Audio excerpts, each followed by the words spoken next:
everybody. Welcome to another live stream on Shabbat podcast. And Neil is also streaming it to his channel, Gnostic Informant. I have it tagged in the description below. So if you're not subscribed to his channel, please go ahead and do so. Again, the tag is in the description below. He also has another channel called Gnostic Informant TV. With that being said, it's good to have you back on the show, Neil. It's been a bit. Yeah, man. I'm excited to talk about early Christianity. It's my favorite topic. Yeah, likewise. Yeah, so we're talking about the formation of Christianity within its first 150 years. So we're going to be talking a bit about Jesus, and then a little bit later, we're going to talk a little bit about Paul, but we're mostly going to focus on Jesus. So where do you want to start, Neil, regarding the historical Jesus? How do you want to take so this? I like to I did a 3-hour, I think, video on the first 100 years of Christianity. When I say first 100 years of Christianity, I don't say the year Jesus was born, 4 BC till 1 to 100. I say around 50 CE to around 150 CE. Mm-hmm. And what's interesting about that time period is how diverse Christianity was. It doesn't start off with this sort of perfect, everyone's agreeing on the doctrines, and Peter and Paul are getting along, and James is over here, and and they had these churches, they all agree on everything, and then these like dirty Gnostics came along and corrupted everything. Simon and Magus was the first one to do it, and all of a sudden it's like that's sort of like the traditional view is like we have this doctrine that's from Jesus down to Constantine, and it's unwavering. It's just basically the same. And throughout the 300-year period between the first century and the Council of Nicaea, you basically you have all these heretics trying to get in and corrupt everything. But really, it's the opposite of that. Really, Christianity starts off completely diverse. No one's agreeing on almost anything. That's why you have all these different gospels. And you have different teachers and different schools of thought. Most of them seem to be claiming Paul as an ancestral figure of a teacher in their groups. Even the so-called heretics do this. Not all of them. Some of them don't. But the point is, off the rip, Christianity is completely diverse, chaotic. They don't agree on anything. And after around 150, I think Justin Martyr would be the place to start from when you start to see some sort of something reminiscent to what we would call orthodoxy later. So I don't like to use the term proto-orthodoxy because even in that period, it's still not the same as what we get in 4th century. But I think Justin Martyr is a good place to start because he's the first person to actually debate with these quote-unquote Gnostics. Valentinus is in Rome. He's trying to become bishop there. Marcion is traveling back and forth between Rome and Asia Minor. This is the 140s to the 150s is where I think it's the first schism of the church. By the way, Celsus is the first person to write in depth about Christianity. He's the first person to actually study it. Like we could talk about Josephus and we could talk about Pliny the Younger. We could talk about Tacitus. They don't know about Christianity. They're barely hearing about it. They're getting names wrong. They're calling him Crestus. They're like, who are these people? But Celsus, and I use Celsus because I'm going from the Greek Kelsos. Yes. Celsus is the anglicized, but whatever. I mean, I like to say Celsus. I hate the word Celsius. It sounds like Celsius. Like Oregon. Yeah. Sometimes I'll even say Oregon. I'm starting to get more of a like I said recently. I caught myself saying Kaiser. Even though people say, anyways, let's not get off topic. Celsus is the first person to write in depth about Christianity. Now, if you look up when Celsus wrote, you probably will get somewhere between 170 or something like that, 180. But I think this is wrong. I think all the evidence says he wrote much earlier. It's including Origen himself. Origen, who writes the Contra Celsum, says that Celsus wrote during the reign of Hadrian, which brings us to 117 to 138. Now, I'm willing to have some wiggle room. Maybe it's 150, something like that. Makes sense. The point is, when Celsus is writing down what Christianity is, he has no knowledge of some sort of Gnostic heresy. Doesn't happen yet in his from what he knows. He does know that they all disagree on things. He says this. They disagree. There's so many sects, he says. And then he says, among the great ecclesia, the great church, the great, whatever you want to call it, the great, let's use the word church, as we're all familiar with. He says, among the great church, there's Marcionites, there's Carpocratians, there's followers of Mariam. There is who else does he name? He names Valentinians. He names all of these heretics, like, let alone not even calling them Gnostics yet. He names them all as being part of the great church. So to his knowledge, they're not outsiders looking in. They're part of the great ecclesia. I think he uses the term Megas Ecclesia. And he says he doesn't say these people over here are heretic Gnostics and these people over here are the Orthodox people. He sees them all as Christians. And I think that is a big deal. It actually would be even a bigger deal if it was later. But I don't think that's the case. I think Celsus is writing around 130s, 140s. But anyways, it doesn't matter. The point is, the first person to write about Christianity who's coming at it from a position of not, there's no like confirmation bias or anything like that. He's biased against it. Don't get me wrong, but you're actually getting an opposing worldview. You're actually getting something to measure off of what the tradition says. So it's very, very valuable source, in my opinion. But he mentions that these groups are part of the great church. So that right there, we can say that I said a lot right there. But the point, the big thing that I'm trying to drive home here is the first 100 years of Christianity is exactly the opposite of what the tradition says. The tradition is like we are handed down, the gospel. Paul wrote his letters. Then the gospels get written, and then we had this perfect orthodoxy going straight through, and all these heretics are trying to get their claws in and change everything. But the hand of God made sure that didn't happen. It's like, no, actually, the evidence says that these people were a part of the church. They were a big deal. Valentinus was very close to being Bishop of Rome. Marcion was very well respected. Very well respected. His father was Philologus. This is what, according to the tradition, not just biased sources for Marcion.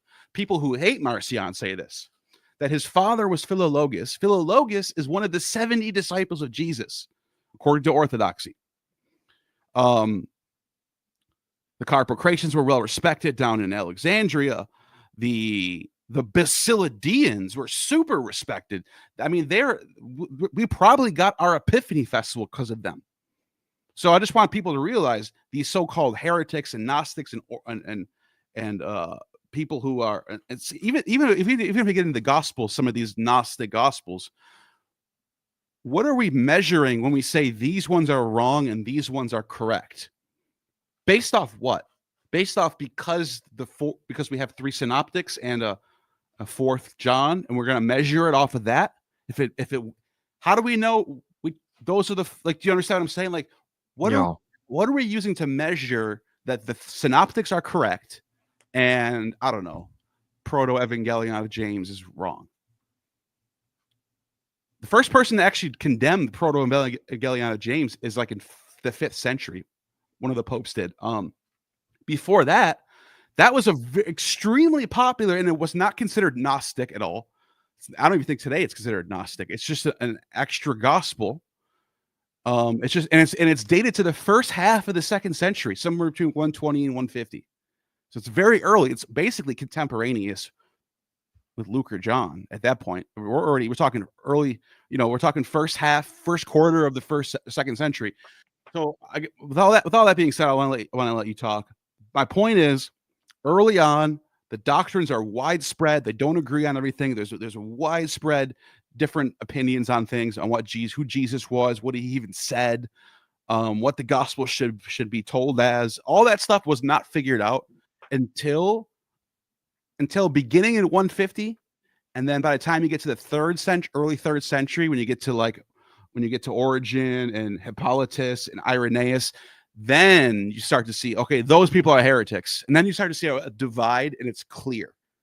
But before 150, before Justin Martyr, there is no clear divide of who's right and who's wrong. That's what I wanted to say. And Derek's in the chat. He says, love the heretics. Me too. Mm-hmm. And by the way, they weren't called heretics while most of them were alive. They're all called heretics after they're dead. Most of them. Depending on, I think the Nicene preacher was alive and he was being called a heretic.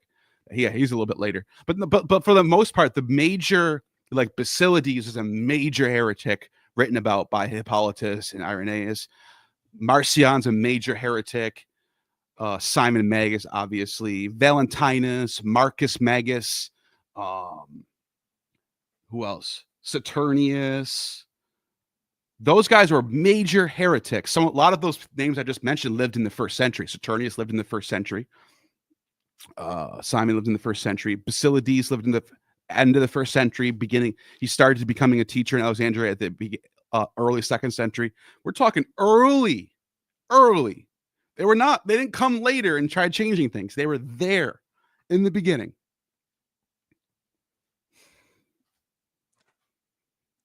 Yeah, what some people that look at Paul's letters don't understand is that even when you look at Paul's letters with a critical eye, you can see that even in Paul's day, in the 40s, he was in conflict with other leaders in the church. He says so in 1 Corinthians that, oh, you follow Apollos, so you follow me. He even mentions you follow Christ, as if there's another Christ sect distinct from those other leaders. So it was a massive mess in Paul's day. And in Galatians, it gets even worse when he mentions that he confronted Cephas to the face.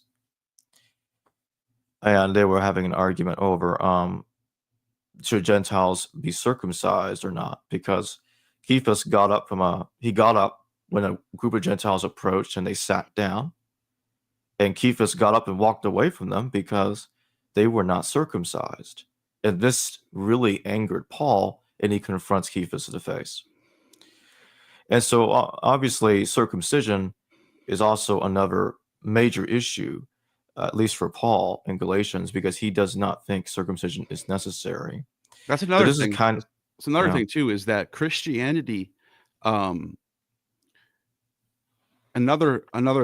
thing we can look at too is Yahwism. Something I was talking to Gad Barnea about when I talked to Gad Barnea, is there seems to be some sort of Alexandrian, not even just Alexandrian, but other cities like Pergamum and Antioch, Syria, where there's this sort of form of Yahwism going on that you kind of, the only way to describe it is like the type of rhetoric you get from like Greek magical papyri, mixing and matching of different cults and different deities.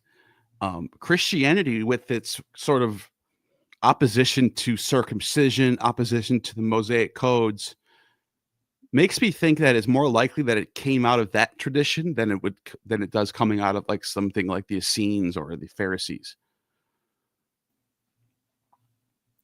Yeah. And this is where things get a bit more complicated is when it comes to attempts to reconstruct the historical Jesus, because some try to infer what the historical Jesus is via James's opposition to Paul.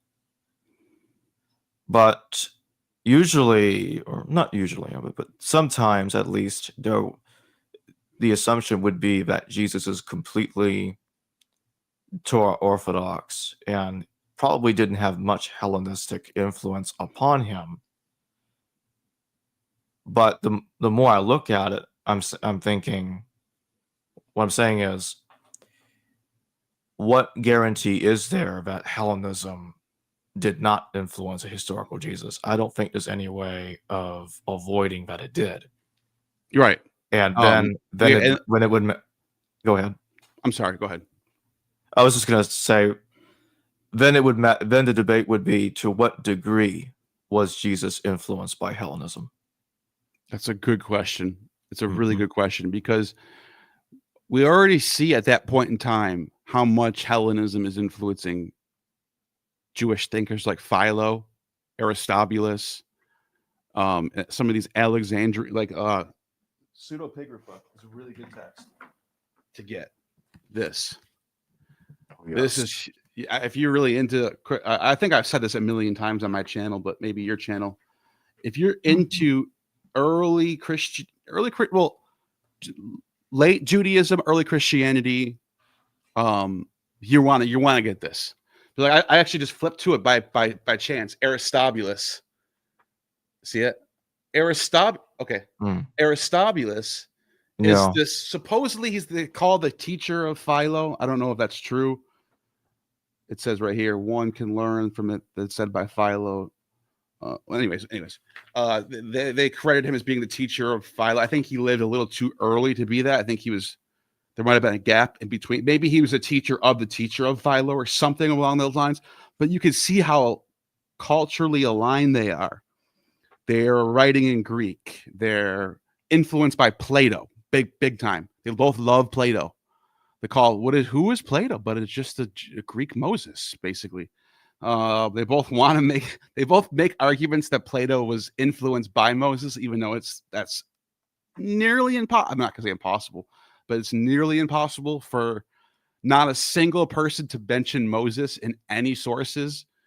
And all of a sudden, the biggest thinker of the Greeks of all time is influenced by Moses. Like, that doesn't happen. Anyways, they all come from this line of thought. It's very Alexandrian, very Hellenistic Jewish thought. This is 2nd century BC, 1st century BC, leading into the time of Jesus. Jesus would have been alive when Philo was in his prime. Jesus would have been crucified when Philo was probably in his prime. Like I don't know how known Philo would have been to Judeans. I think he would have been, though, especially that late in the time. I think there might have been an educated class in the Galilee. If we're talking about Jesus, we're talking about a location where there's a lot of Hellenism going. I was there myself. I was in Sephori, which is the major city where Nazareth is. It's like, let's say the Galilee is New England, Sephori would be Boston, and Nazareth would be like Pawtucket. Like they're all like in the same, you could walk to each other. Like it's the same city. It's like Buffalo, Niagara Falls, or I don't know. You get what I'm saying? Yeah, I get it. It's like St. Paul in Minnesota. Like they're all in the same area. But that area, what I think, and look, I try not to go too much speculation. Like my whole thing is like, when you have a piece of evidence, for in this case, the evidence is finding a theater in Sepphoris. So there's Hellenism there. There's a theater in Sepphoris. That's where Jesus lived. There's also mosaics of Orpheus playing his lyre, and there's even it's not even in Greek. There's Syriac letters on it, so they're in their own tongue. They know who Orpheus is. So it's not like you can come along and say, yeah, that's because the Romans were there and they built these buildings, and they had nothing to do with the local, Phoenician and Syrian people living in Galilee. No. They have Orphic mosaics in Syriac language. You can see it for yourself. I saw it with my own eyes, as well as Greek too. So like I went inside the famous synagogue that has both Hebrew and Greek zodiac signs. So it has like the Hebrew and then the Greek underneath it. So it's like bilingual synagogue. This is where Jesus grew up. All right. What I was getting at was I try not to go too speculative. Say you have one primary source or one piece of archaeology, like the mosaic of Orpheus, for example. I'll make one argument off of that. But once you start going, well, based off that argument, now we can go to this argument. And then based off that argument, now we can go to this argument. You just diluted your whole possibility of this being plausible. So let's go back to that. Okay. In Nazareth, your question was, how Hellenized was Jesus? Okay, let's look at the primary physical data on the ground, the archaeology. There's a theater in the Nazareth region, Sepphoris region. There's mosaics. There's whatever. Based off that, I can make the argument that Jesus would have known, not would have known, Jesus possibly could have been taught, especially Orpheus is like a philosophical theologian type of figure. I think it's safe to say that someone growing up in that region would have been heavily influenced, if not partially influenced by Hellenism and the philosophy, the Middle Platonism of the time period, which was dominating not just Philo's thinking, but everyone's thinking. So, yeah, what are your thoughts on that? Yeah, I think that makes a lot of sense to me, and I'm very intrigued by Dennis MacDonald's idea that the historical Jesus was a Torah reformer. And this is really where Bartosz Adamczewski comes in, because he made comparisons to the double tradition material and I think it's double tradition material, because you see in Matthew 12:11-12 and Luke 14:3, this is a parallel to 4Q 265. And this has to do with saving somebody or an animal on the Sabbath. So I'll read from the 4Q 265 fragment real fast. Let no one raise up an animal which has fallen into the water on the Sabbath day. But if it is a man who falls into the water on the Sabbath day, one shall extend his garment to him to pull him out with it. But he shall not carry an implement to pull him out on the Sabbath day. Now I'll read the rest of it says, and if in an army, then the line breaks. But anyway, let's go Luke 14:3. And Jesus asked the experts of the law and Pharisees, is it lawful to cure people on the Sabbath or not? But they were silent. So Jesus took him and healed him and sent him away. But he said to them, if one of you has a child or an ox that has fallen into a well, will you not immediately pull it out on a Sabbath day? And they could not reply to this. And so Matthew 12:11-12 says, he said to them, suppose one of you has only one sheep and it falls into a pit on the Sabbath. Will you not lay hold of it and lift it out? How much more valuable is a human being than a sheep? So it is lawful to do good on the Sabbath. So I think that's interesting. A lot of people, I think I want to say something real quick. Yeah. Some people I've noticed in the comments are taking the wrong, they're taking what I'm saying the wrong way. I'm not saying Jesus was Greek. No, we don't know that he's Greek. We do know that Syriac was the language of the Galilee. We know that for a fact. I've seen it with my own eyes, seen the inscriptions on the ground when I was there. The educated people know Greek? Yes, because Greek was the lingua franca of the Roman Empire in the East. So if he was educated, did he know Greek? Maybe. Also, when the Gospels quote Jesus, they quote, like, okay, when he's doing the parables, it's Greek, right? Because they're just going. But when they quote him in for random stuff, when Jesus said this, they quote him saying Syriac. Like he's on the cross, he's saying, my God, why have you forsaken me? That's in Syriac. Eloi, Eloi, lama sabachthani. That's in Syriac. It's almost close. It's almost the word. It almost says Allah. It's very closely saying Allah, Eloah, Eloah. They didn't think the gospel writers didn't think he was speaking Greek. I don't know why would we? You know what I mean? So right. I don't know what you're talking about. That's not what I was saying at all. Being influenced by Hellenism doesn't mean you're Greek. You can be influenced by Hellenism. Look at the Egyptians and their Coptic stuff. Completely Hellenistic, completely Egyptian at the same time. Carthaginians completely borrowing from Greek mythology and even Roman mythology, but they're still Carthaginians. They're still speaking Punic. Same thing with Armenians doing that in Armenia. I'm not saying Jesus was Greek because he was in a synagogue that has Greek on the wall. I'm just saying he's still a Galilean, still a Jewish Galilean speaking Syriac person. That's where he's from. That's what he is. I'm just saying at that time period, I think based off the evidence, it's very safe to say anybody, especially educated people, but anybody could have been influenced by Hellenism. I just wanted to make sure. I'm looking at the comments and I'm like, Sure. yeah, Neil, get him. Jesus was Greek. I didn't say that. You said that. Right. All right, go ahead. Right.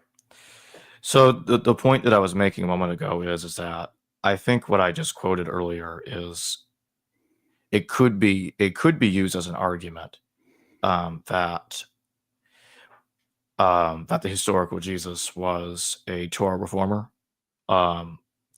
in some sense.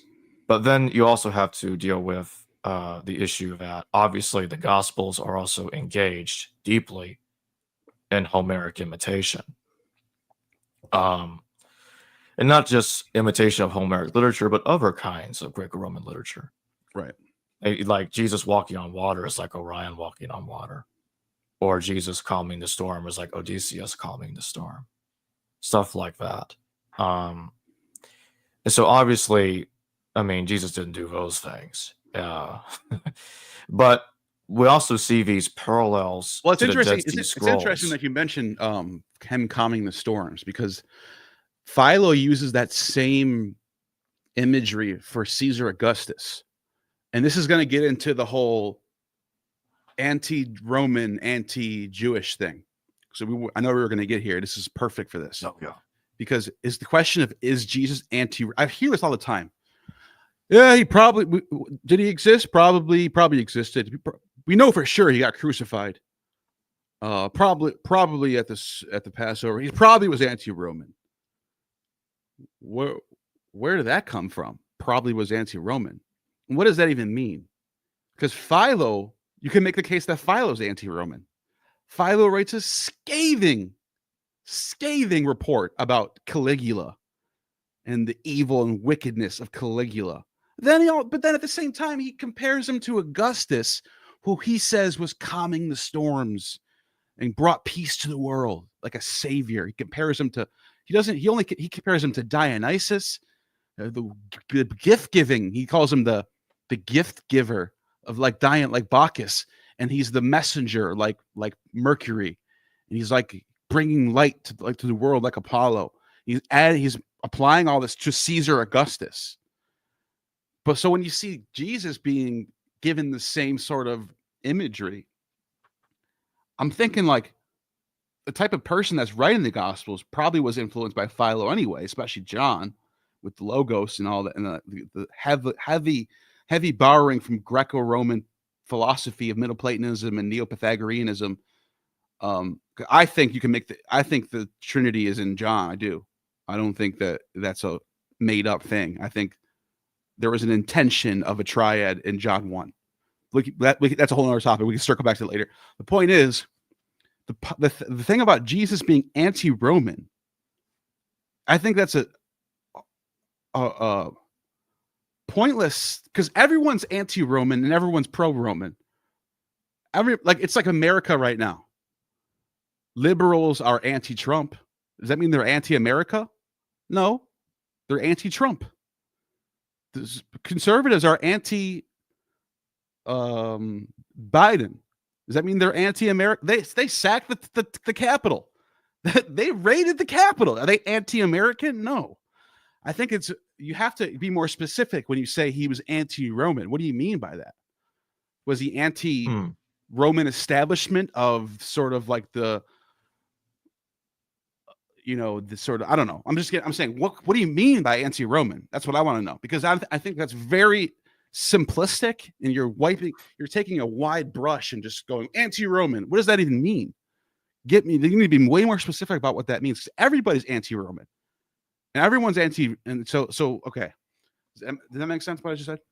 Yeah, I see what you're saying. I think, as we've discussed in the past, I do think there is a degree of anti-Romanism in Jesus, but I do agree that it's definitely debatable to what extent Was he anti-Roman? What way was he? What was his goals? One can say it's not entirely clear. When you look at the sayings of Jesus, some view it as being in conflict. Like at one point, Jesus says, "Sell your clothes and buy swords," but other times he says, "Don't defend yourself."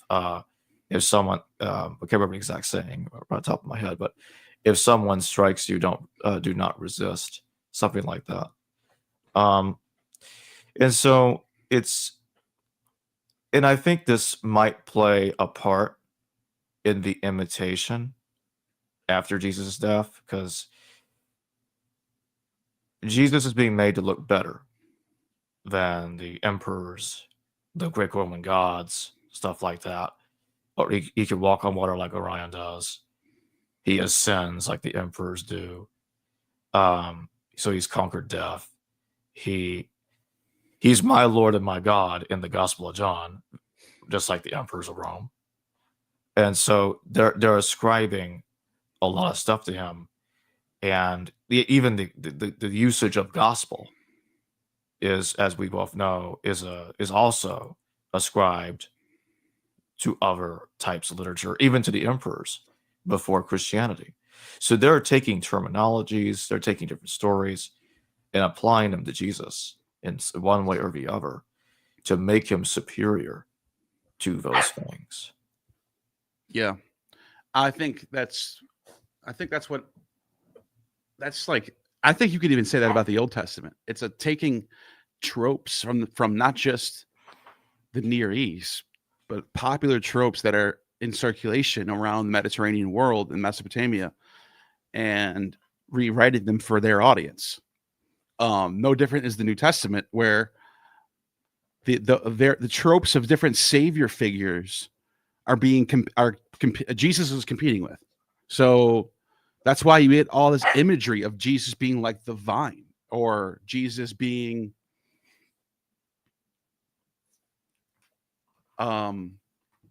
let's go to John. John, in John's gospel, he's described as the true vine. You know, that's very Dionysian. We all know that Dennis MacDonald shows that John's gospel has a lot of Euripidean imagery going on. I agree with that. Oh, yeah. But I think there's other aspects too that are being presented. I think there's like he's competing with Asclepius very clearly, and Serapis. Serapis, I'll put a little slash hyphen there, because Serapis was sort of, if you read Plutarch and other Plutarch and Tacitus, he gets basically they're like, Serapis is like, he's like Asclepius / Hades. Yeah, they fuse him with several gods, even with Zeus at one point. Right. Yeah. So okay, now you're competing with this deity, right? So he's doing all these healing miracles, even the same way. The whole idea of spitting and putting it on the eyes, that's very specific. You find that with Serapis miracles. I think that's even in the book of the Dead, with Thoth healing Horus or one of his eyes. Sure, I'm sure there is. What I'm saying is, you can see how they're drawing from familiar motifs and images from around the way. John's gospel also employs, in the beginning, in John 1, if you read it in Greek, if you read it in English, you'll miss it. But if you read it in the Greek, and let's say you just imagine yourself as a educated Greek that knows about Pythagorean triads. If you know so the first century, late first century, early second century, you're reading John 1, and you already know about these. You already read Plato's Timaeus, and you already read, maybe you've read Plutarch, maybe you read other stuff. Like, there's a book about this called The Middle Platonists by John Dillon, right here. This book right here is so good. So good. This is like one of my favorite books of understanding like the philosophical backdrop of early Christianity, because it really covers the period between 80 BC to 220. But by the time you get a sort of when Trinitarianism even starts to become a thing, it even goes before that too. It talks a lot about Plato and Xenophon, and it gives you a little rundown. Anyways, triads were a big deal, not just late in the 3rd to 4th century, but as far as going as back as late 1st, early 2nd century, where there's like a common theology that's across the board, not just in Christianity, but along these different pagan cults, where you have the idea where there's a monad, a perfect one, who's eternal. So this eternal one, he's perfect. You can't even get to him. This perfect monad needs intermediaries between you and him. In fact, I don't even think they use I think it's neutered too. I don't even think they say him. I think the language in Greek is neutered.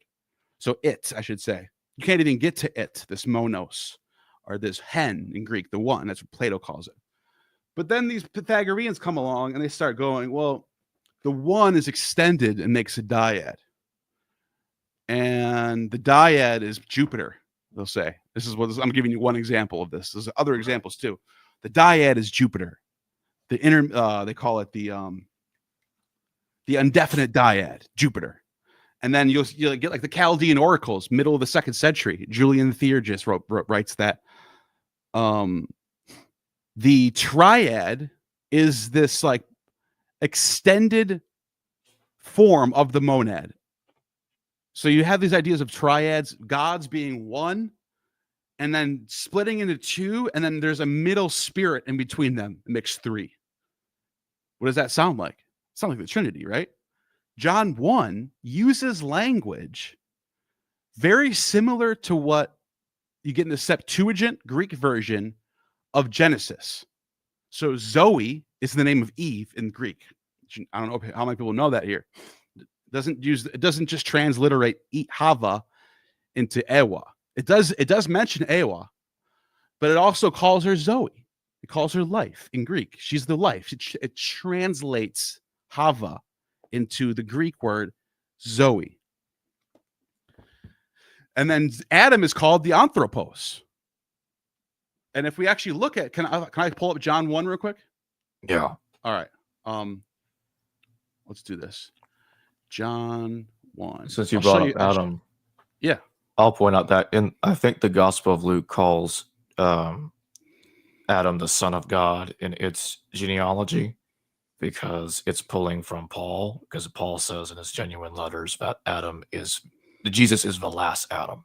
Yes. Yeah. Oh, this is very common in common theology, right? So look at, you can see like an arche and o logos, right? And the logos proston theon, right? Kai theos and o logos. In the beginning was God, and the God was the Word. And everyone just goes, okay, cool. They just like apply the Trinity to that, and that's where they got it from. That's stupid. The Trinity is not biblical. Well, wait a minute. Wait a second here. There's more.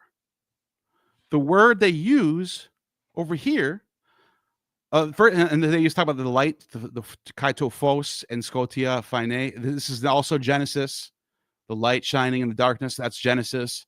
But here we go. Look at this. And in him, in autou, zoe, in. Kai e zoe and tophos ton anthropon. So in Zoe was the light of all humankind. Wait a minute. What is that? How come does anyone even want to discuss what that means? We're just going to pretend it's just some poetic nonsense and gibberish? No, that was placed there. This is a triad. And now how do I know? Now, what gives me the right to just decide that I think this is a triad? Well, it turns out Valentinus, going back to these early Christians, remember what I said at the beginning of this. Early on, Valentinus was not a heretic. He was so high up in the chain in the hierarchy that he was the second from in voting to becoming the Bishop of Rome. He was this close to being in all of your Bibles, all of your Catholic Bibles that have a list of popes in it, going back to Peter. He was this close to being in that Bible. All right? Just to show you how important he was. Well, he says it himself that John's gospel has a triad.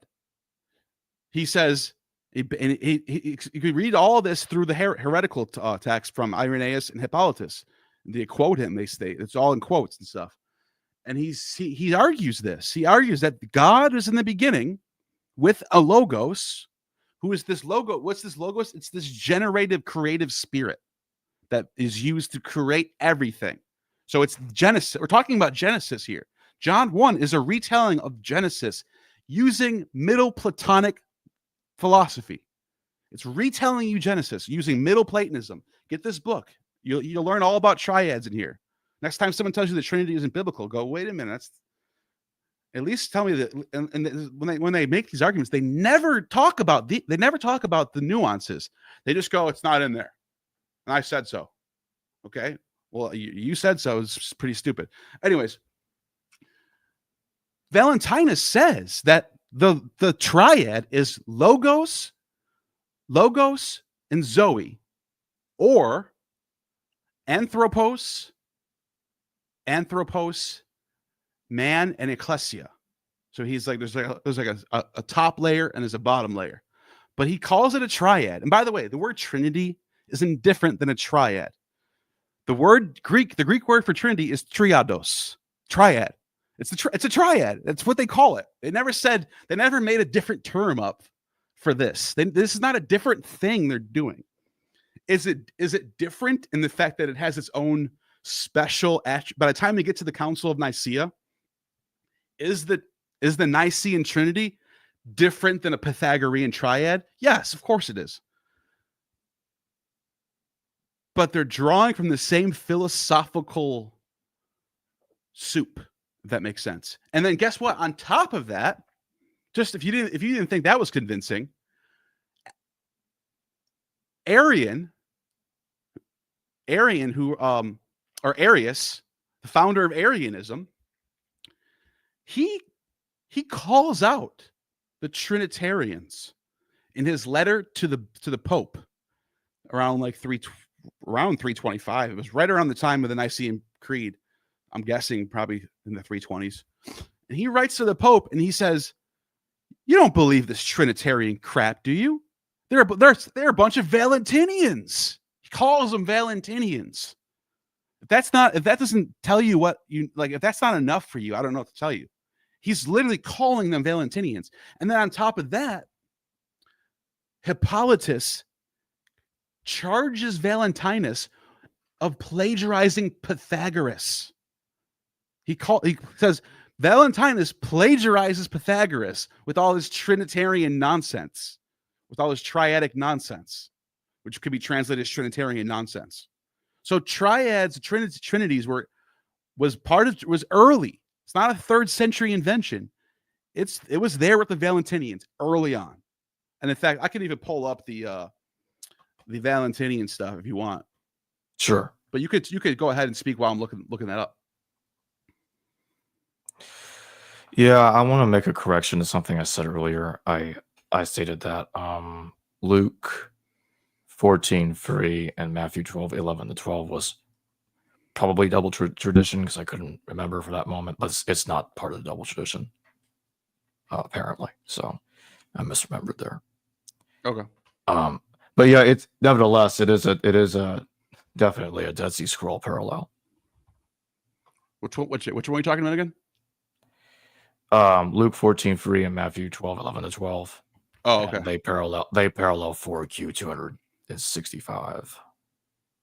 Yeah.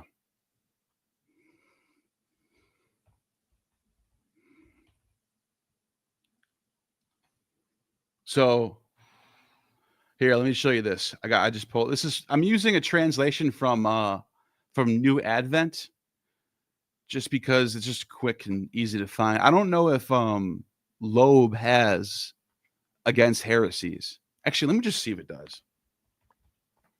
I have a Loeb account. And I don't want to use TLG because I'm just gonna have the Greek, and I want to be able to at least show people what the translation is. I'm not gonna be able to translate it on the spot. Hippolytus. Nope, it's got Euripides Hippolytus. It doesn't have the actual church father. Let me just make sure it doesn't. Yeah. All right. So I'm just gonna use New Advent. I try not to use New Advent because it doesn't seem very scholarly. He says trios, Trinity, tes triados of the Trinity. Yeah. Okay. Yeah. You correct. That's my point. It's the same word. Triad, trios. That's what I meant. Triados is of the Trinity, genitive case. That's what I meant. But that's what I'm glad you corrected that. Okay. So did I just click out? Am I here? Yeah, you're here. Okay. The text is right here. Okay, cool. Okay. For some reason, my screen went to a different place. So let me just make sure I get to this real quick. Valentinus. So, okay. So you can see Valentinus. Okay. I just did a little word search just so I know where I'm going. Hippolytus is writing this right towards the beginning of the late 2nd century. He's writing this. So this is way before the Council of Nicaea. And he's hearkening back to when Valentinus lived. Valentinus was living in Rome in the 140s. And what does he say? He says, this doctrine, talking about the system advanced by Simon, from this Valentinus derived a starting point. This doctrine denominated under different titles, nous and aletheia, and logos and zoe. Those are the two words that we just looked at from John 1. Remember, I told you, anthropos and ecclesia, man and church. So Adam is the man, and the church is Mary. You know what I mean? That's how they describe it or whatever. It's you can see how they're using the same model, kind of. But it says heresy of Valentinus derived from Plato and Pythagoras. Hippolytus just straight up says it. This is all from Plato and Pythagoras. He says the heresy of Valentinus is certainly connected with Pythagorean Platonic theory. For Plato and the Timaeus derives his impressions from Pythagoras, and therefore Timaeus himself is his Pythagorean stranger. I'm just going to skip ahead a little bit. I just want to show you what he means by this, just because we don't have to read the whole thing. You can read it for yourself. He says, look, remember, this is heresy. We are reading what Hippolytus says is heresy. He's not reading what he thinks is correct. He's reading what he thinks is heresy. He says, a philosophy coupled with the silence so celebrated by the Greeks. Valentinus derives from Pythagoras and Plato, but refers with all solemnity of the speech of Christ and before Christ to the Father of the universe. So they're joined together. Pythagoras declared the originating number of the universe to be an unbegotten monad and generated a dyad, or duad in Greek, and the rest of the numbers. And he says that the monad is the father of the dyad, and the dyad, the mother of all things that are being begotten, the begotten one being mother, and of the things that are so the mother is Zoe. That's Eve. It's literally talking about Adam and Eve, but in this case, in John's case, the logos is that creative, generative spirit that's in Christ. That's why he's called the second Adam. He's like the logos incarnate. He's in the flesh, but he is that spirit that was there in the beginning. That's what they're basically saying. And you can see how, here we go. He quotes Pythagoreans, says, by him there I had Quaternion gives a font that has roots of everlasting nature. Now, the Quaternion is the originating principle of nature in solid bodies as the monad of intelligible ones. And that likewise, the Quaternion generates. This is all crazy Pythagorean, nonsensical. Some people, there's a reason why this didn't win out. It's too complicated. It's too much. It's too Gnostic-y. It's too much. This simple person could not understand this stuff. Even I don't really understand most of it. And I've been reading it for years. He says the perfect number, as in the case of the intelligibles, the monad does the decade. They teach us. Okay. Let me just get to the part where he talks about logos and Zoe. That's what I'm trying to find. Let me just do a word search.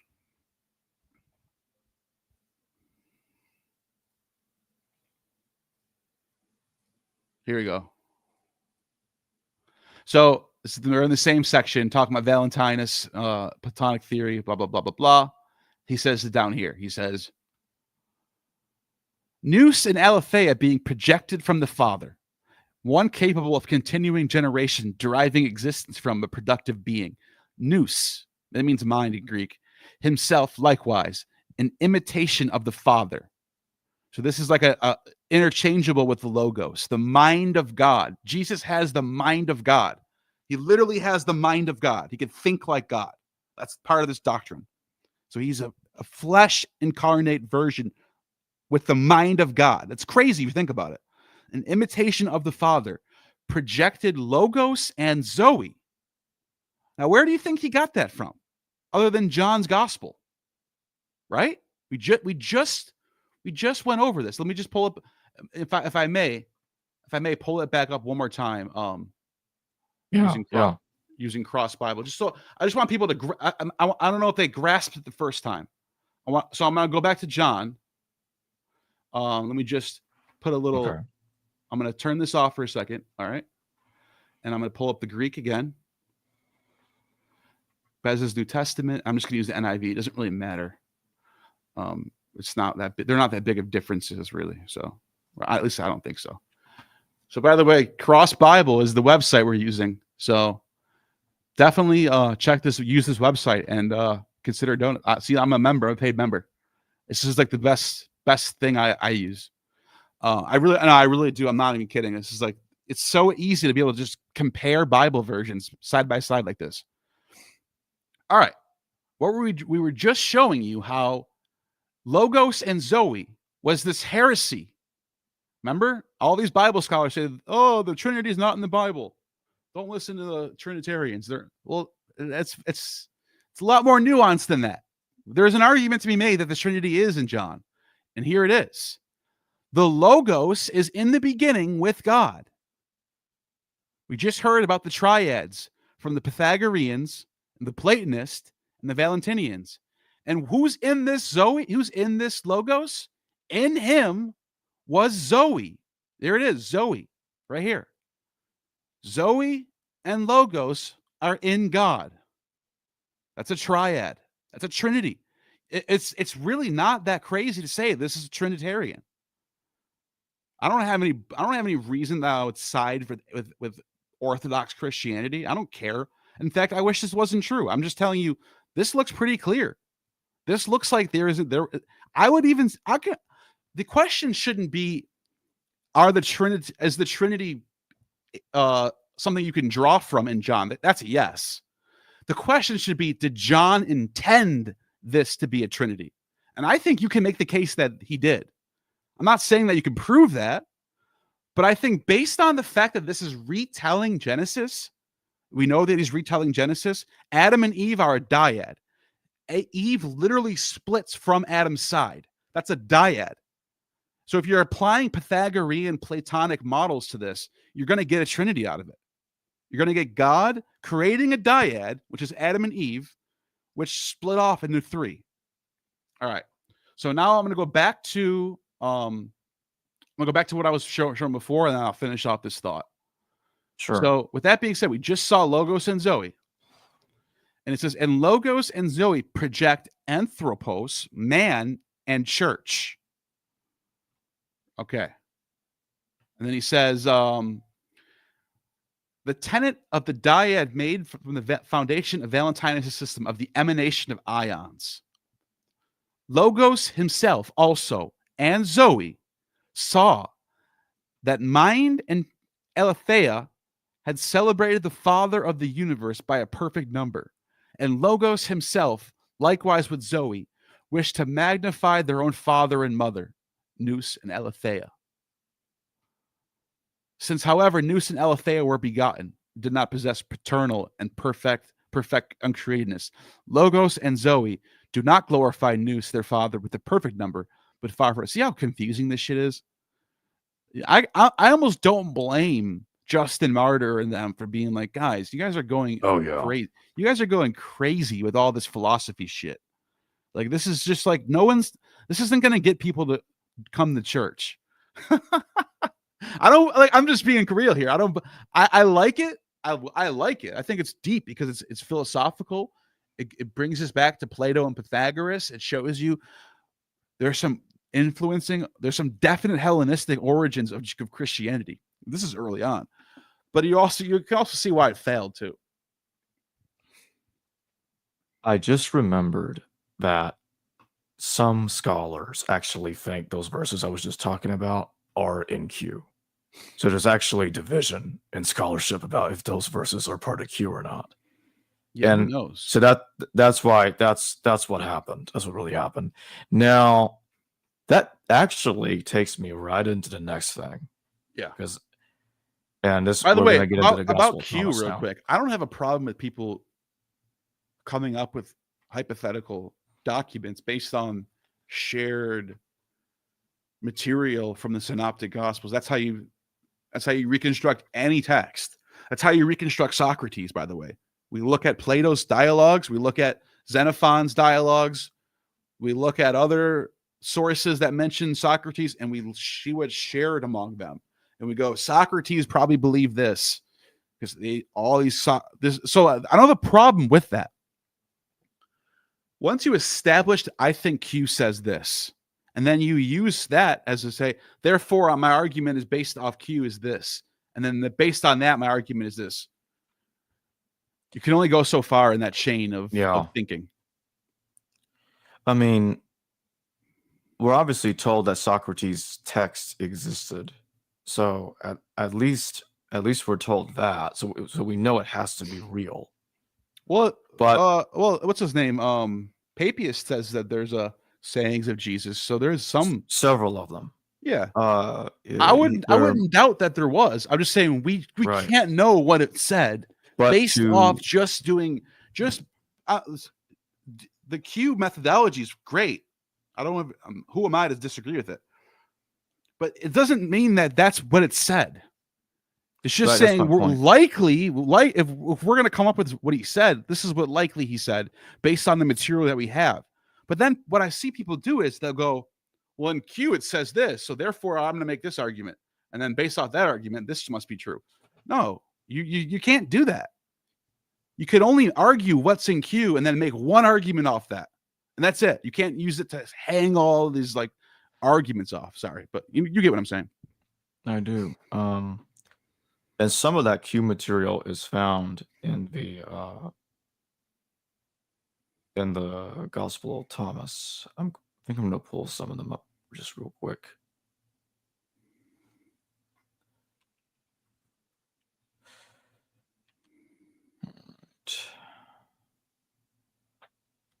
I'm going to share my screen just real quick. I'm just going to show a single slide.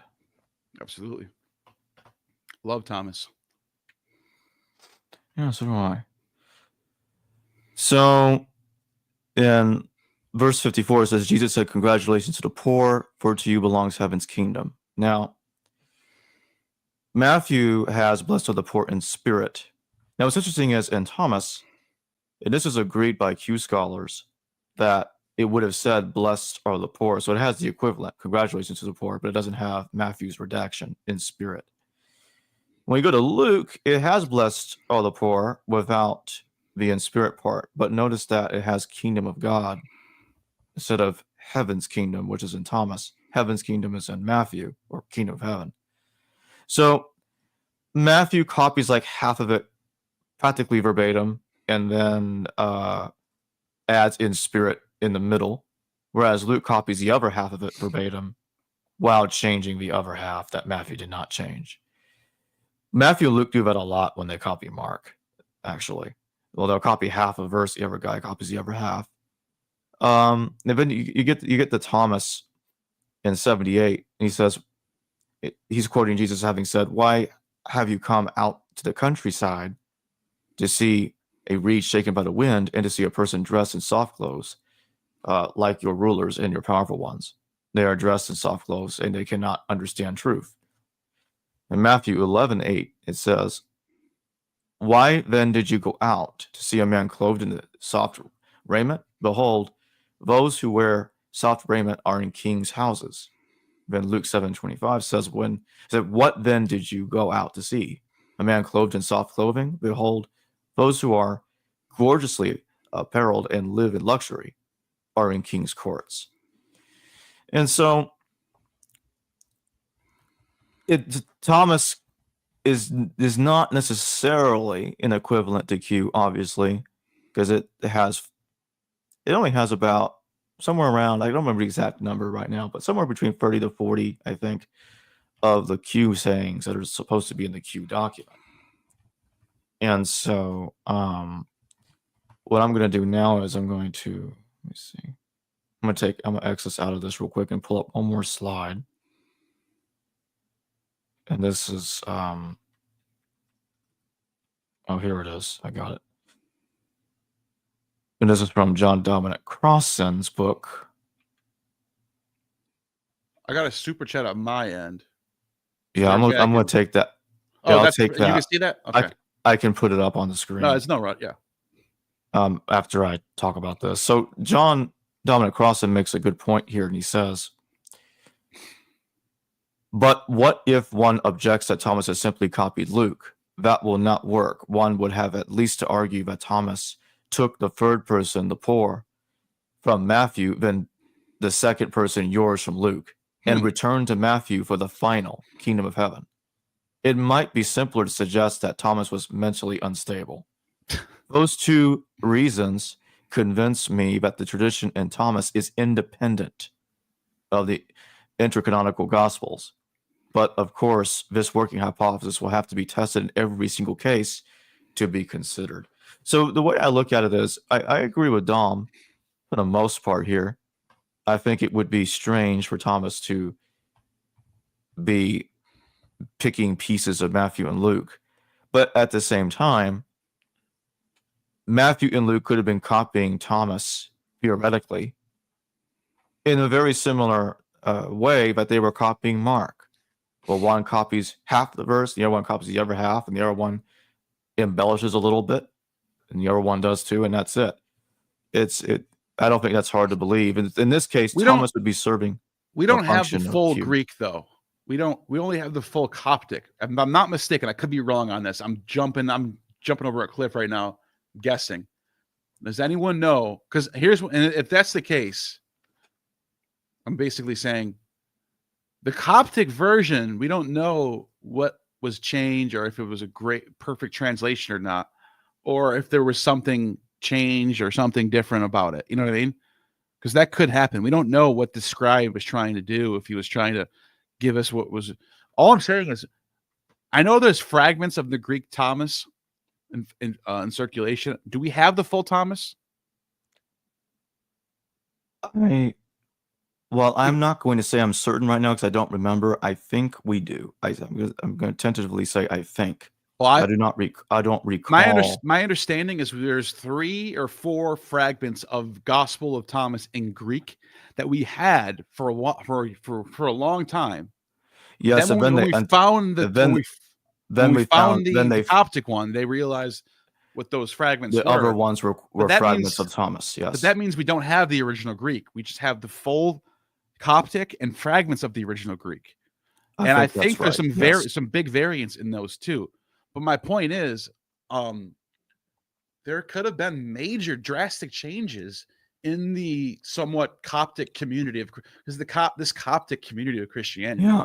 They have a little bit different worldviews. They have some different theologies going on. I'm open to that because it might be why these are so drastically different. Hippolytus, one can interpret Hippolytus and also Cyril of Jerusalem, because they both talk about the Gospel of Thomas. And I think Hippolytus ascribes the Gospel of Thomas to the Essenes, and Cyril of Jerusalem ascribes the Gospel of Thomas to the Manichaeans. And one could say that might be evidence that what they're really talking about is Thomas being rewritten, possibly several times. And that this would solve the problem of the dating too, because people are like, well, parts of it look like it could go back to 60 or something. I heard someone say that. That's right. Maybe 70 or 80. I'm saying, let's just say first century. Parts of it look like this could be a first century sayings text, legitimate Greek sayings text. And then other parts are like, well, maybe this is like 3rd century. Well, maybe that's what's going on. Maybe the Coptic I'm just guessing. I have no idea. Don't take my word. Nobody quote me on this. I'm literally just guessing right now. I have no idea if this is true or not. But maybe the Coptic version is adding more different sort of spins on this thing. Here's what's interesting about Thomas, though. Even in its full final form that we have right now, it does not have any miracles in it. Yeah. Even after all those apparent changes that it may have gone through, there's not a single miracle in there. No hint of the resurrection at all. And I think this is powerful because Elaine Pagels shows that the Gospel of John is refuting Thomas.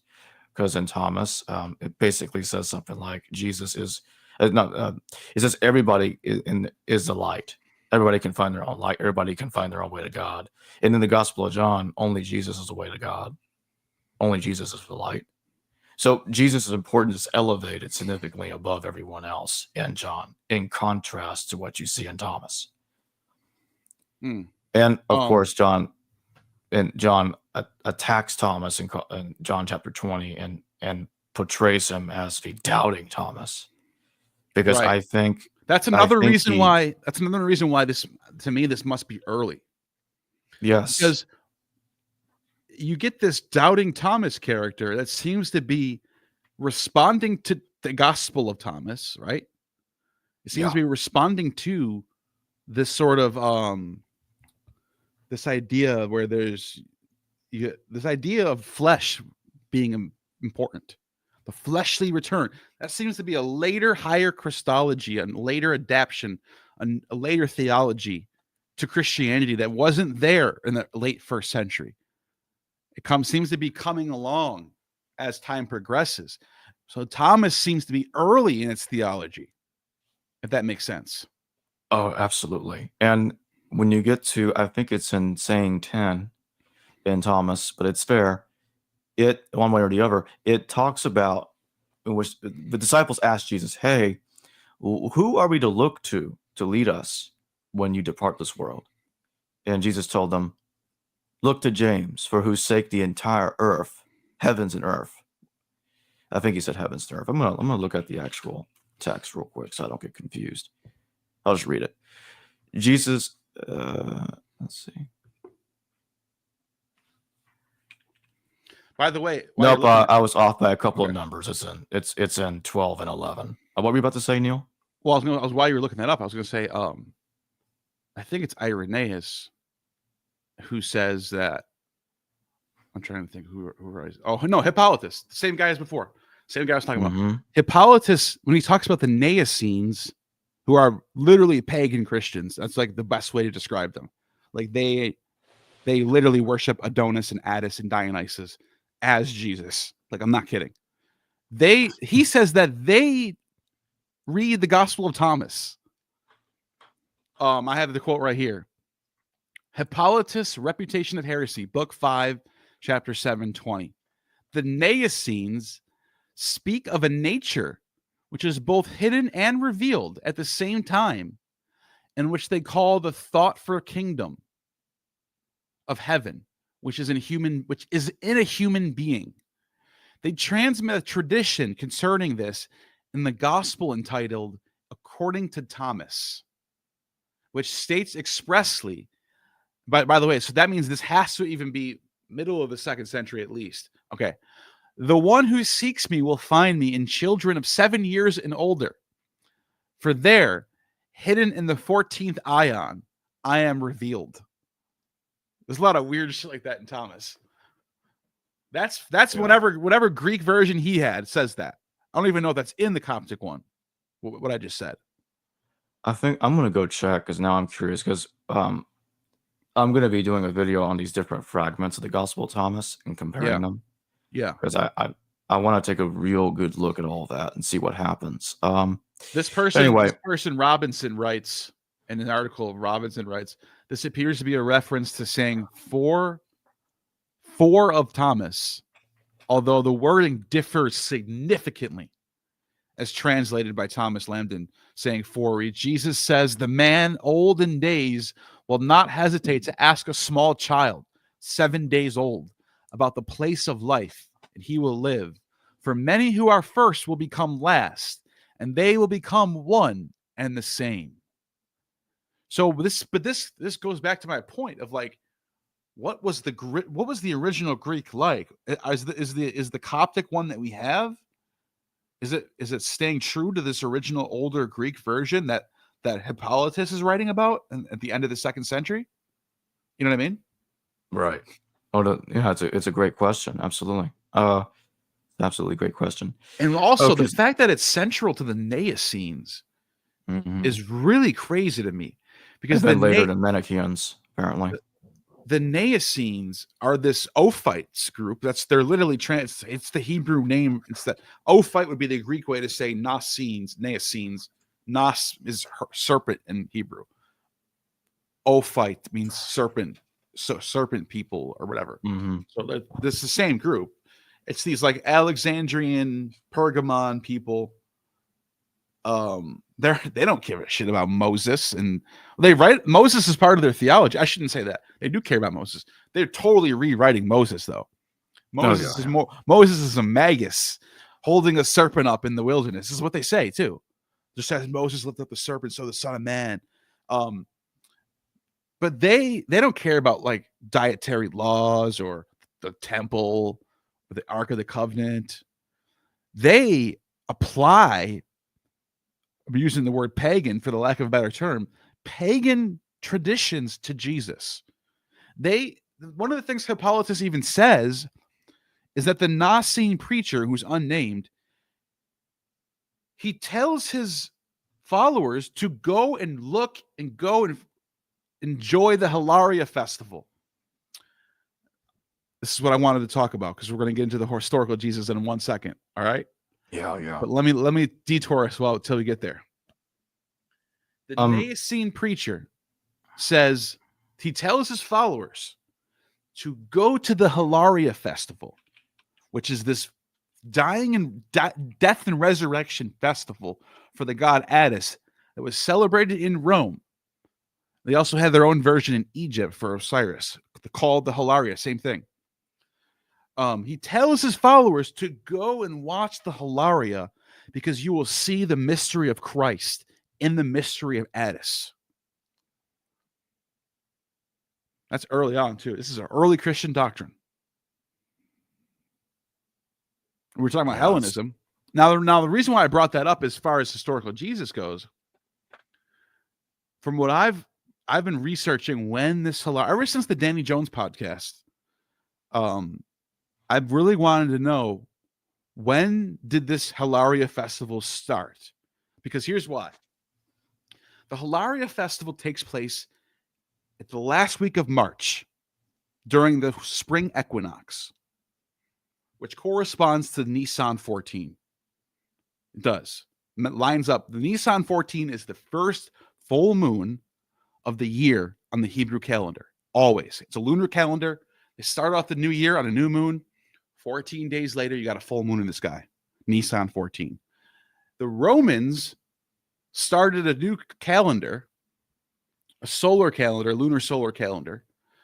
But it wasn't their new year. It was their springtime. Like, they started. We have their calendar adjusted. Like, they had the Julian calendar. We have the Gregorian calendar. Same New Year time, right? But it would still overlap with Nisan 14 when the spring equinox was. So their festival that would take place every year, starting in middle of March, March 15th, they started this festival. And it would go all the way on until March 27th. And they had a day on the 22nd of March called the Day of Mourning, where they bury a dead Attis. I'm not kidding. They bury a dead god Attis at a pine tree, fastened to a pine tree, and they bury it. And then they mourn for 3 days. On the third day, which would be March 25th, which is the same day as the Annunciation, according to the church tradition. Well, so their Annunciation Day was the day of rejoicing in Roman paganism in Rome, the biggest festival of Rome during that time. It wasn't just some fringe sect. It was ordained by, guess who? Can you guess what emperor started this tradition? It's not. I'll give you a clue. It's after Ovid writes his Fasti, because Ovid's Fasti doesn't mention this festival, which makes a lot of people go, "Oh, okay, this is a later festival." Ovid doesn't mention it. But guess what? Guess what other sources say? John the Lydian and other sources. Claudius. And he gives good reason why. The Claudian dynasty is from the Apian family or Aptian family, who have, because a lot of Romans would say, we're from Hercules, or we're from Venus, we're from this, we're from that. They were like, we're from the bloodline of Attis. That's what they said. And he instituted the Phrygian custom of the Hilaria, according to like 5 different primary sources. All of them say this, that Claudius started the festival, which makes me go, how do we know for sure? This is one of the things that people say about the historical Jesus. We know for sure that he died during Passover. Wait a minute. That's weird. This is the same week as the Hilaria festival, which predates the Gospels. Yeah, that's interesting. Claudius is before the Gospels. Or maybe he died in a different week. And I'm just throwing something out there right now, because that is a crazy coincidence unless someone can prove. And here's another thing. We know for a fact that by the time of Marcus Aurelius, this festival was in full sway, which is middle of the 2nd century, 160-ish. Because he adds a day to the festival called the Day of Washing on March 27th. He adds a new day to the festival. So what did he add a day to if it didn't exist yet? So between the 40s AD, Claudius, and 160, Hilaria is in full effect. And then Emperor Commodus, according to another source, he had an attempt on his life. He almost got killed during the Hilaria week, it says. And that's in 170, I think it's in the 180. So in 180, it's being referenced as an event that happened during this time. But point is this: the Gospels aren't well known to the Roman intelligentsia in the 2nd century, really. They're a little bit, like we said, Celsus knows about it. But they're not influencing Roman traditions and festivals yet. They're not going to have a whole entire 3-day motif based on a random gospel. The Claudius thing makes more sense. Claudius instituted this tradition. Guess what else happens on March 15th in Rome? According to Ovid, too. This is in Ovid's Fasti. Let me see if I can pull it up. Actually, I'll just say it. I'll look it up while you're talking after this. March 15th, the Ides of March. Do you know what they did in Rome on that day? The priests of Jupiter? They sacrificed a white lamb.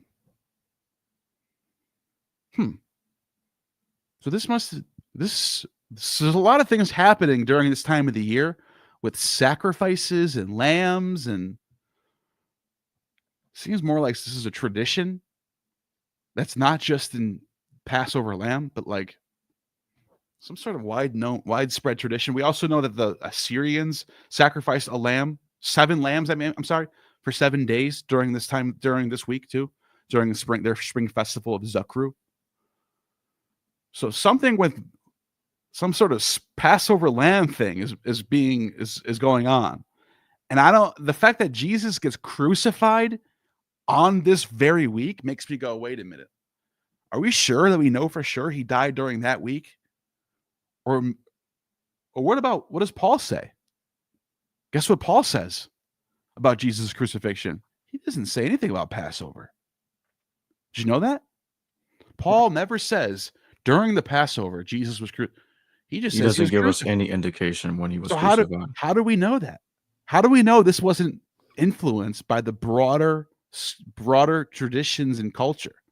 That the death of a sacrificial lamb, which coincides with Passover, don't get me wrong, that is a tradition that predates Attis. But there's other traditions that are doing some sort of death and resurrection festival at this time, at this week. And I think it's more likely that he died during some other time. Who knows? So who knows what time he got killed? And they just wrote it this way. It's a good way to get pagans to believe in your. It's a good way to reach out to the pagans, right? Because they're like, "Whoa, you're telling me this guy died for 3 days and resurrected? So did Addis, right?" So, Yep. Now there's one thing I want to correct myself on earlier. I accidentally suggested that the Manichaean Thomas was central to the Manichaeans, and it was not. I'm just what I was trying to say is that the Council of Jerusalem said that there's a Manichaean Gospel of Thomas that was attributed to a Manichaean called Thomas. That's what I meant to say earlier. So it's in saying 12 and saying saying 12. This is where the Gospel of Thomas talks about the disciples said to Jesus, "We know that you are going to leave us. Who will be our leader?" Jesus said to them, "No matter where you are to go to James the Just, for whose sake heaven and earth came into being." That's what it says. So this is something that is a big part of Christian tradition and some other texts that talk about James having controlled the Jerusalem church for several decades after Jesus' death. Jerome talks about that. Jerome says that James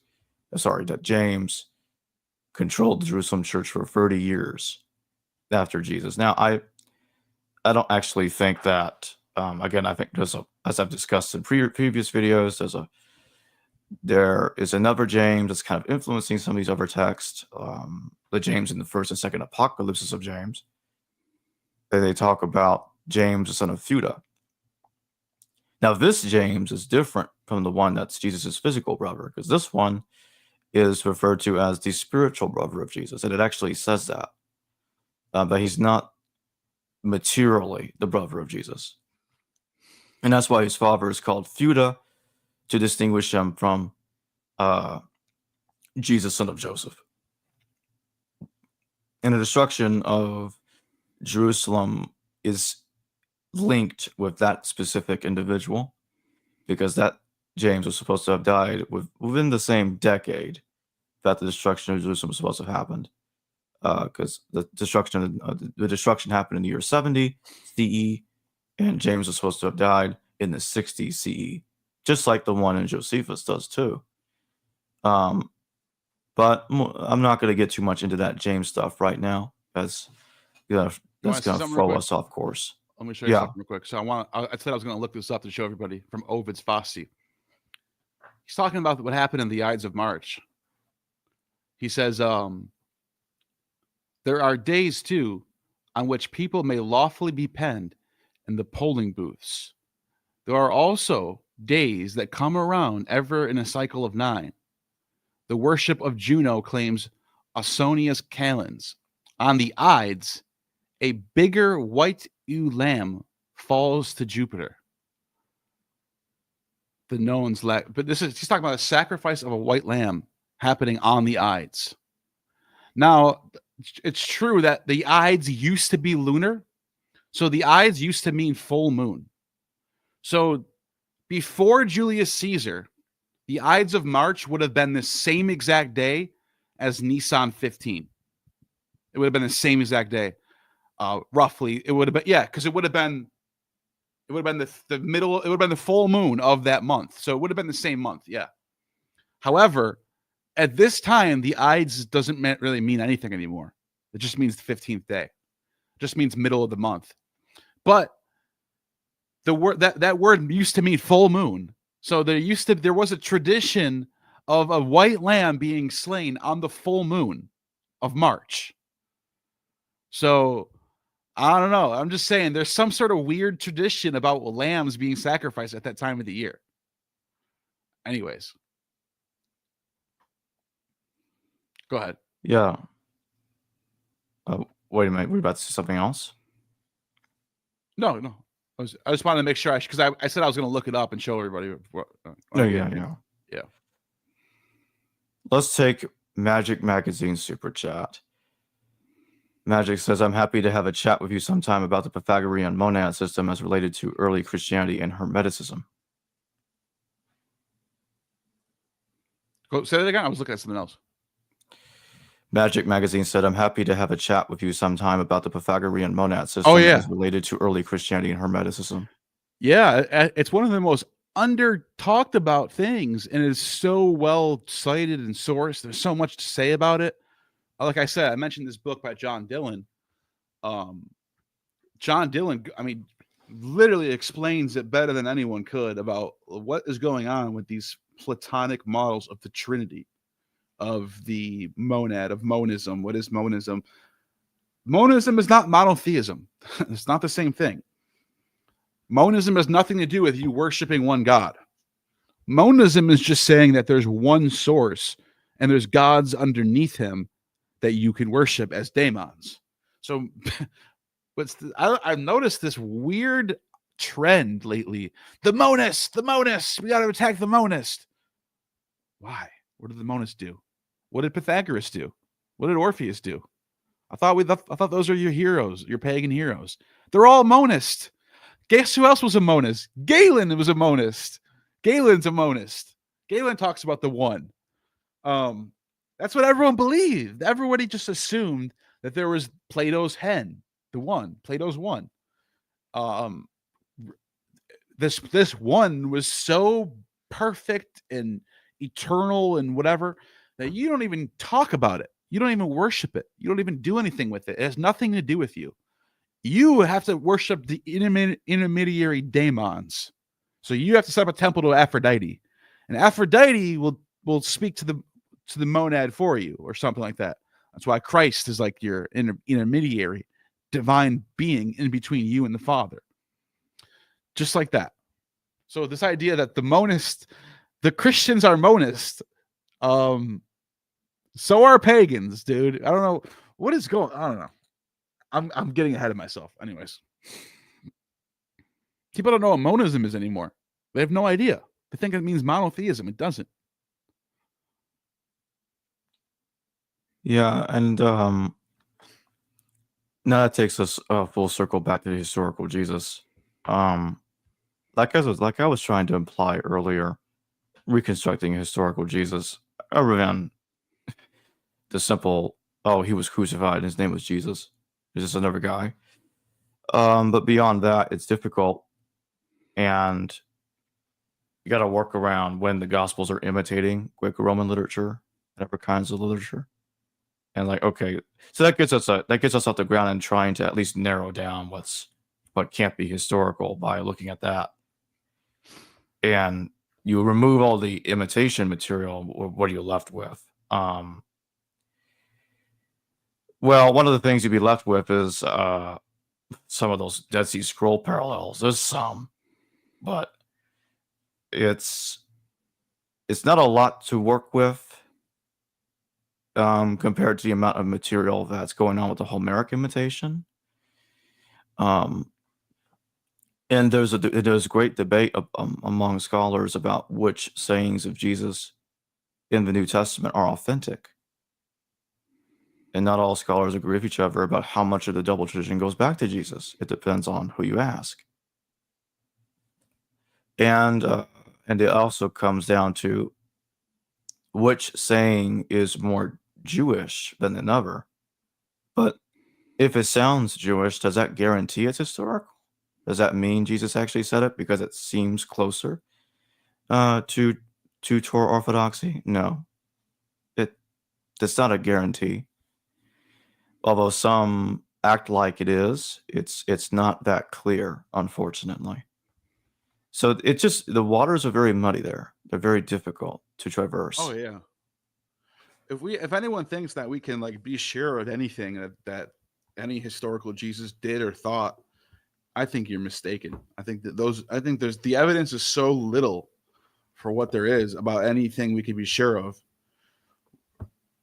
We're basically just we have to go through what we're told by secondary sources.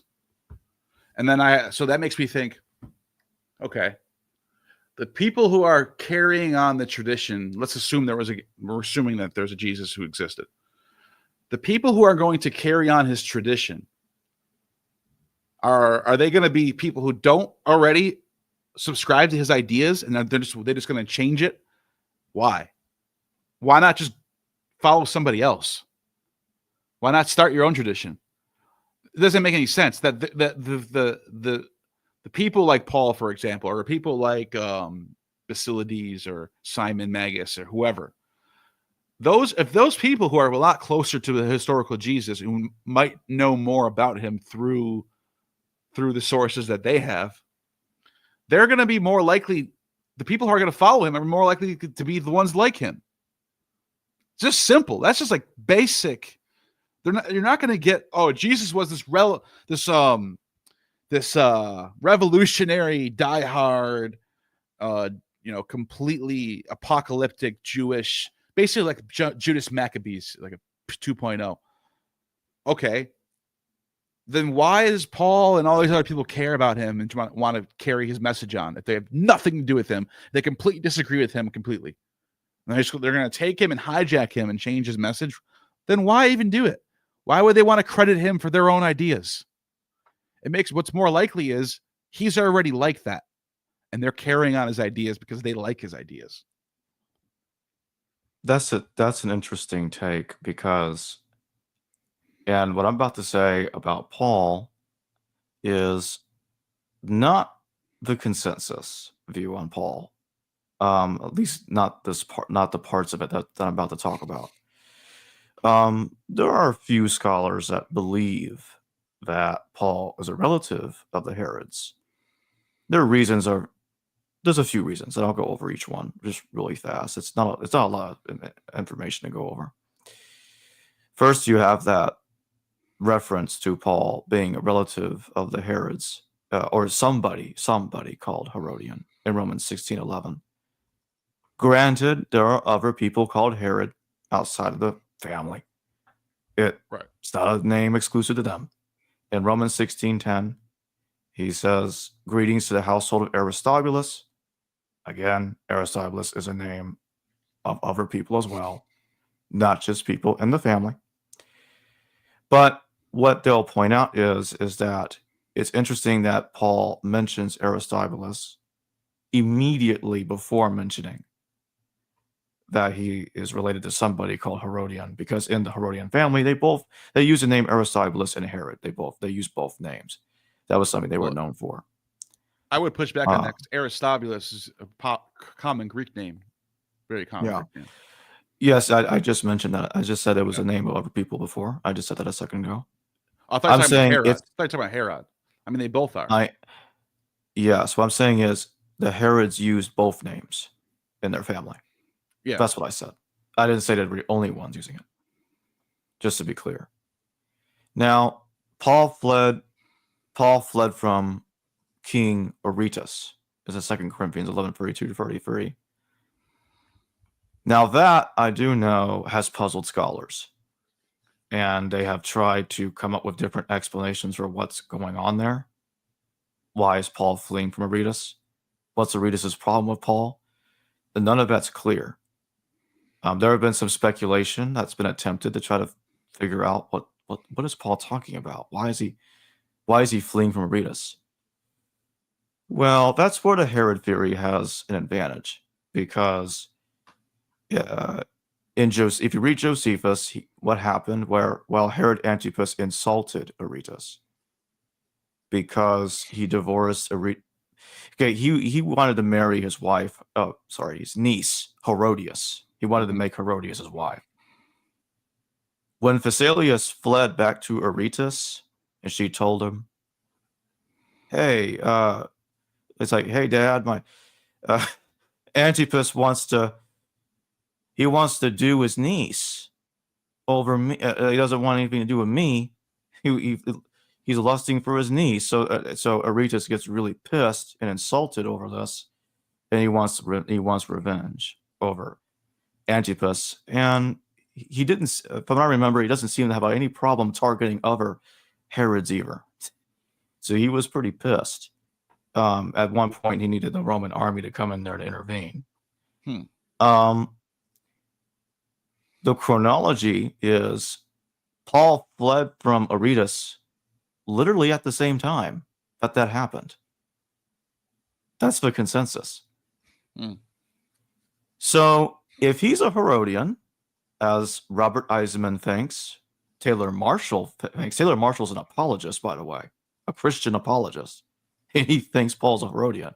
I just want to put that out there. So even he's thinking that.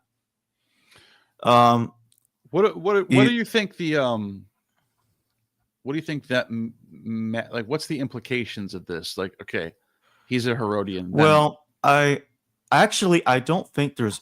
I think some people have overblown the implications because I actually don't think there's much. Right. I'll tell you why. It literally has nothing to do with a historical Jesus. Right. At all. It's more like a side thing. But here's the problem. And I think you know where I'm going with this. Mm-hmm. You have these Roman provenance people that have hijacked the idea. And they've made it sound really silly. Because they think it fits their theory about the Roman conspiracy, the ridiculous idea that they made up Christianity. Now, usually, though, most Roman provenance people will say Paul didn't even exist. They won't even tolerate the idea of what I'm talking. They wouldn't even tolerate the idea of what Eisenman and Marshall are talking about. They don't think he even existed. At least most of them don't. Some of them do. They just say whatever they want, and some of them do. And whatever sounds the most exciting. Yeah. They try to make the Herodian or whatever will sell the most books. That's what I believe. I think there's truth to that for sure. That's one of their goals, at least. Sell books. But yeah, the Herodian Roman agent theory is another way one can put it, because that's kind of what's being implied by it, especially if you read Eisenman. But it doesn't have anything to do with if Jesus existed or not. There's no conspiracy. If anything, the fact that Paul, as you were just saying, was interested in Jesus and he had that very elite background, that's the implication. If there's any. He has a very elite background, well educated. He's akin to very powerful people. And he's following Jesus. So he says. But then again, we need to be careful, because even though he converts to whatever Christianity was called at the time, I guess the Ebionites, or poor. He converts to that, or Ebionim, the poor. He converts to that, but he still goes after James, and he's got problems with James, and he's getting into arguments of Cephas, and he talks crap about other leaders in 1 Corinthians.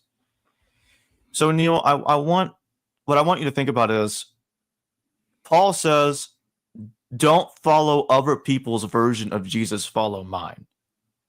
If they preach another Jesus, don't listen to them, listen to me. That's what Paul's saying.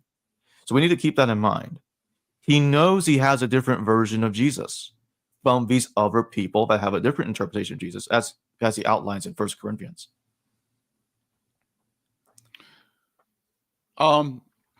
So the Herodian dynasty is very interesting, because yeah, it is. They are this chosen.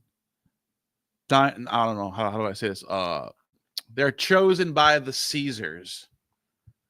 Even before, like, Julius Caesar starts to like talk to what's Herod's father's name?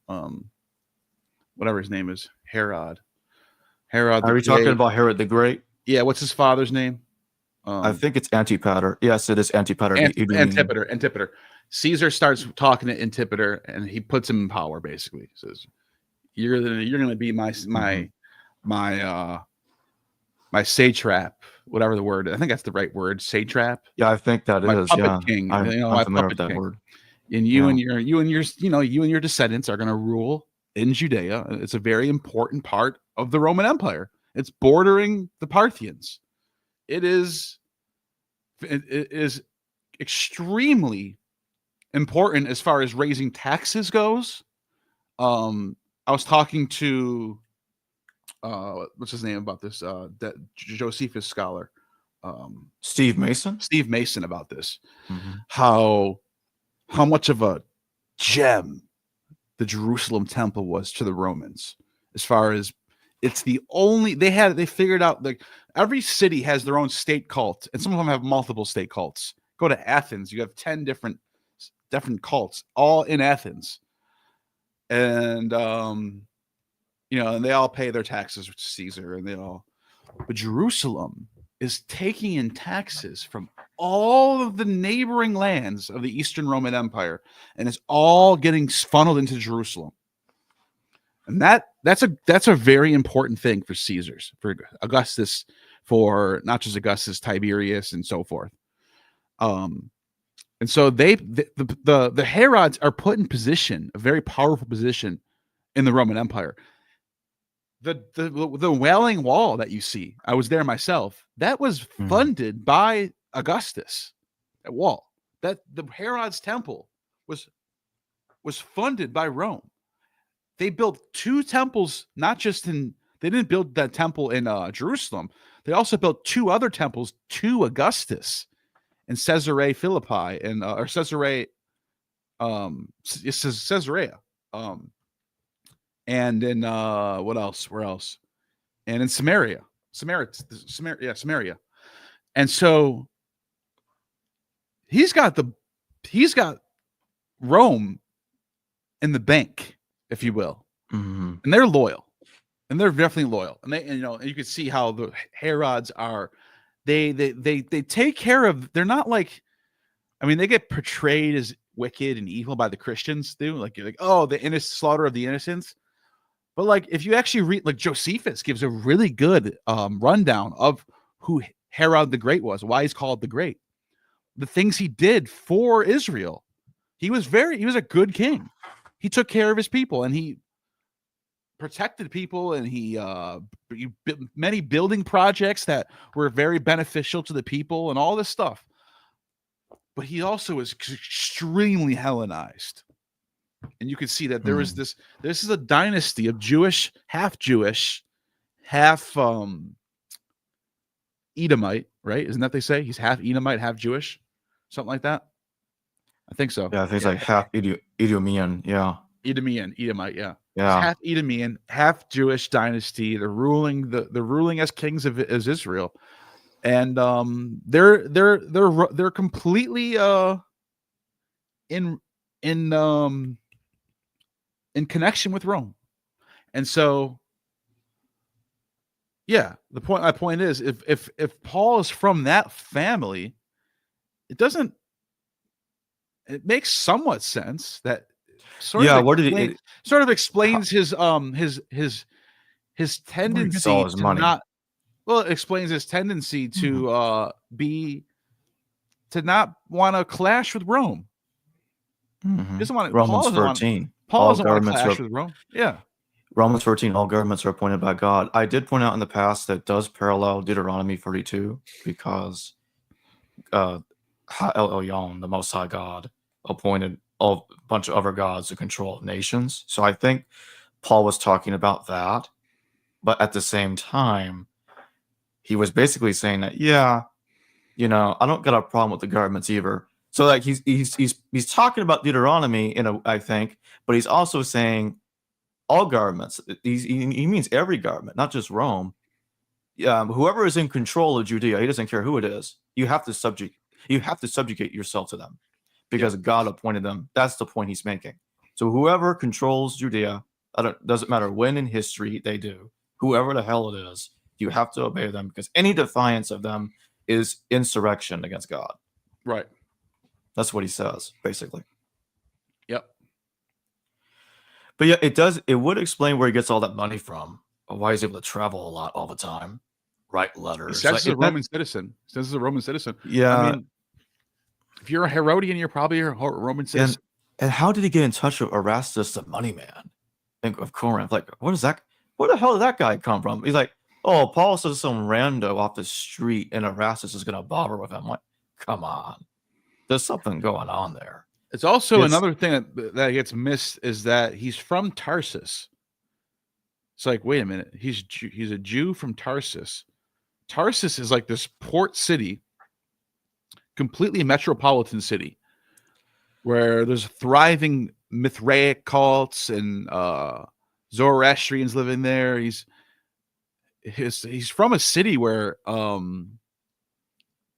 it's an interesting location. That's all I'm trying to say. Is like that right there is interesting. He's from Tarsus. Oh, okay. He must have been. He must have been exposed to a lot of different cultures then. Yeah, I tend to stay away from Acts, because I think it's highly unreliable. I don't even use it to. But Acts doesn't even say anything about Tarsus. It just says that's where he's from. Yeah, I'm just saying that it does contradict Paul's authentic letters here many times. Sure, I'm not talking about the narrative. I'm just saying what he's. It doesn't even say anything about his upbringing. I just don't see why they would introduce a character as from somewhere where if he's not from there. I think that sounds like it's something that's been that was already presupposed before Acts that this guy's from Tarsus. He doesn't say that in his letters though. Well, Jerome, but yeah. Well, Jerome does say something about this that's not in our New Testament. He seems to be having another source in front of him, whatever that is, that we don't know. But I mentioned this to you in the past. He says that Paul and his family came from Giscala.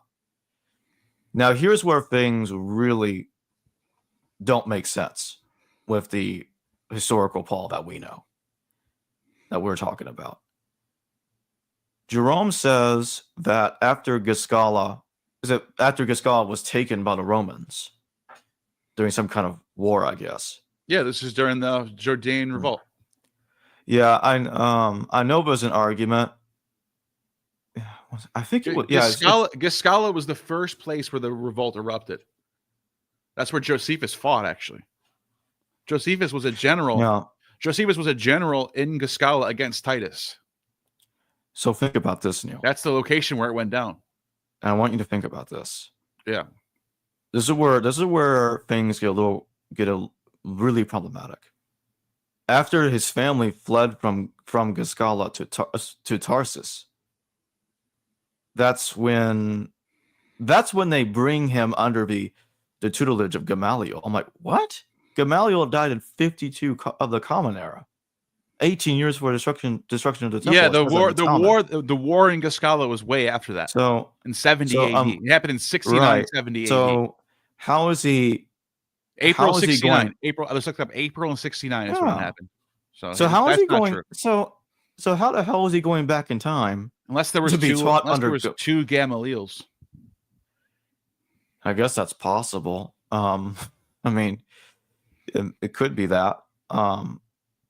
But let me make another suggestion that this also could be. This is the way I look at it, Neil. I think they're talking. I think this is worse. I think this is one of these people. I think this is someone pretending to be Paul.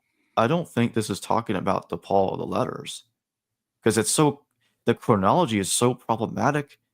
They're getting this information from somewhere else. It seems like, to me, it's the way I interpret it. Pseudo Paul is kind of creeping in here, and somebody else's life is kind of getting conflated, I think, with the historical Paul. And to me, that's no different than Acts trying to do mimesis on Homer, which it does. So it's grafting things onto Paul that weren't true of him. So that's why I'm extremely cautious to use Acts about anything. Yeah, I don't like using Acts for anything either. Yeah, I don't even care if it supports the Herodian theory. I'm like, nope, I'm staying away from that. I don't care what it is in Acts. Anything Paul related in Acts, I'm extremely skeptical. As for the pseudo Paulines, this is gonna cross over to what I was discussing with you several years ago. I think pseudo Paul in the 90s of the Common Era is when the letters are going through their final redaction. The letters are being compressed put together around the same time as Clement's writing First Clement. And in the 90s, around 96 of the Common Era, I think this is when it would have happened. And so the letters kind of get rewritten and compressed and redacted. They get put together in the last decade of the first century of the Common Era. And that's kind of like, in a way, that's kind of what I was trying to talk about in the past. Admittedly, not completely the same way, but that's kind of what I was talking about. And even though I did change a view or two about some things, but they're conflating pseudo Paul with the historical Paul, and I think that's kind of what's happening. I think that's what's happening in Acts, Neil. Yeah. But to do that, though, that's why it doesn't mention Paul's letters. It doesn't want to talk about, in my view, Acts doesn't talk about Paul's letters. Well, I don't. When would they ever talk about his letters, though? You mean like reference? Well, reference. Yeah, I mean, I think they. Again, this is just me. I'm just saying. I think Acts knows about Paul's letters, but doesn't want to talk about them outright due to it conflicting with the agenda in Acts. It's no different than, for instance, what later Christian leaders do when they have different denominations. They'll ignore certain texts or they'll cherry pick text. You know what I'm saying? When they don't like something, they leave it out. Or if they do like something that's in a text, they'll talk about it, but not talk about everything else they don't like. I think something like that's going on when Acts is being created, if I'm making sense. Do you know what else happened in Tarsus right around the same time as, well, I guess right around the same time as Paul? That's where Mithraism takes off as a mystery religion. Like that's the first location.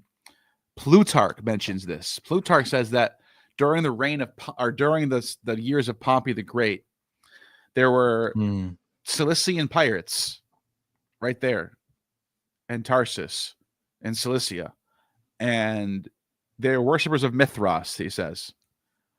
So it is an interesting location for two different things spread out of Tarsus: Paul and Mithras, the Mithras cult. Isn't that odd? And they're both international cults. They're not local. They're both like trying to spread out at the same. It's an odd coincidence, I think. I think you made a great point there. Yeah, so I think that the authentic letters of Paul, so I talked about a moment ago that the final version of the letters I think was being created in the 90s of the Common Era, but the original letters, the authentic ones, the 7.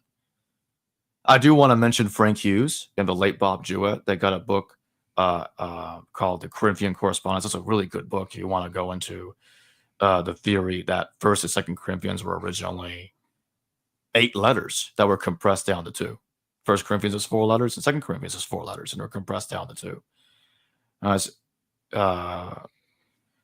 After I finish what I'm just saying really fast, I'll bring up Neil's. I'll bring up your thing, but So I think that the 7 authentic letters, or I guess if you include there's several more if you include the other.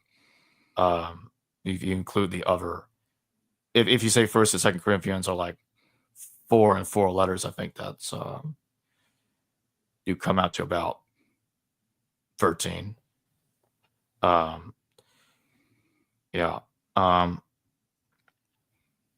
No. Yeah, I think it's. What did you say? I was talking about it's many more letters if you get First and Second Corinthians. Oh, yeah, it's just 8. So that's kind of what's going on there.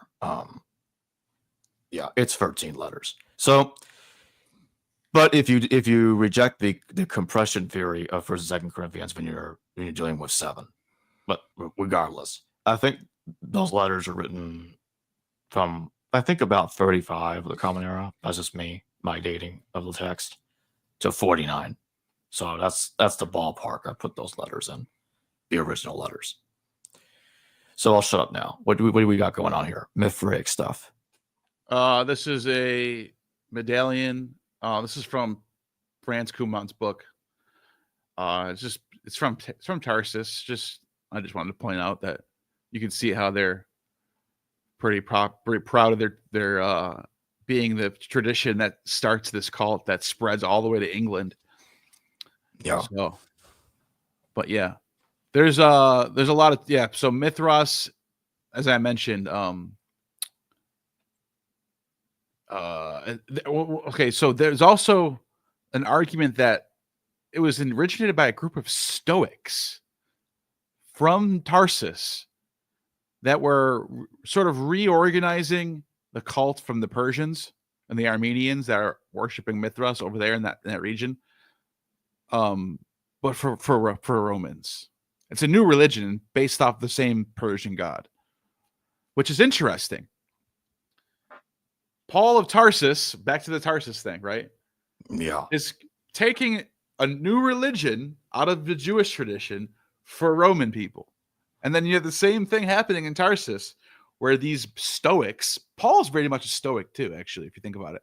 These Stoics are reorganizing the Persian religion of Mithras worship, solar Elagabalus kind of that kind of flavor, but for the Romans. And it's and you can see how those two cults compete until the end. Interesting. I just something I just noticed myself. I just thought about that. That's a great point. Let's take a couple of super chats here. Magic Magazine again. There is a system of 10 monads. Goofy, a good start. Yeah, I heard about the decades thing. There's like all these different. It's crazy. It's a lot of interesting numerology going on, whether it's through the Neo-Pythagoreans or the Middle Platonists or Neoplatonists. Yeah, that's interesting point. All right. There's another book. There's actually another book about this. Besides the Middle Platonist one, that I was going to point out. I can't see it over here. I must have brought it in another room, but it's called The Life of Pythagoras. Let me see if I have it over here. It's called The Life of Pythagoras, and it cites a lot from Iamblichus and Plotinus and others. Oh, it's right here. This book right here. Pythagorean Source Book and Library. And there's a lot of stuff in here about the monad and the trios and all that stuff. And even at the end, they even have like representations of what it all looks like. Like you see how they do like the Pythagorean titles, the first 10 numbers, the monad, instrument of truth, blah, blah, blah. And see how it says Plutarch and Plotinus? That's what they're citing from. Yeah. And then you can see how, look at every single number has its own diagram. I see it. The pentad, the hexad, the heptad. By the way, I was fascinated that heptad that looks like the Star of David. When I was in Israel, and I was in Caesarea, actually, in the city of Caesarea, I noticed one of those symbols etched on a column, a Roman column, and I thought to myself, I thought this was a modern.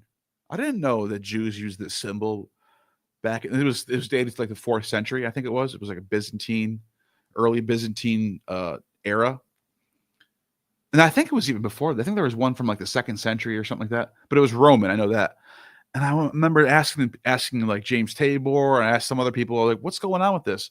And then we found out it wasn't Jewish. It was like a magic symbol that was being used in Israel, out of all places. But it wasn't Jewish. Like that Star of David symbol comes way later, like post-medieval. Well, I wonder if they're drawing from the same sort of Pythagorean Platonist source material to come up with that. But either way, who knows? Rev JC, thank you for the super chat. And yes, Magic Magazine, thank you for the super chats you gave earlier. Jesus Christ literally means God's salvation of the holy anointed pots on entheogen, use of plants, cannabalsam, also known as cannabis, incense, and fasting oil. Jesus Christ literally means God's salvation. Well, yeah. Yeshua. So it means like salvation of Yahweh. And then it's funny because the Greek name Jason, the name Yas in Greek, Yaso, means like to heal. I heal, Yaso. So the name Jason in Greek almost means the same thing as Jesus does in Hebrew, but without the yay. So it's a weird coincidence that the name Jason, by the way, this is Jason Maccabees. His name in Hebrew is Yeshua Maccabeus. And then in Greek, he changes his name to Jason Maccabees because he's Hellenizing it. It's like the perfect translation of the name Jesus, Jason.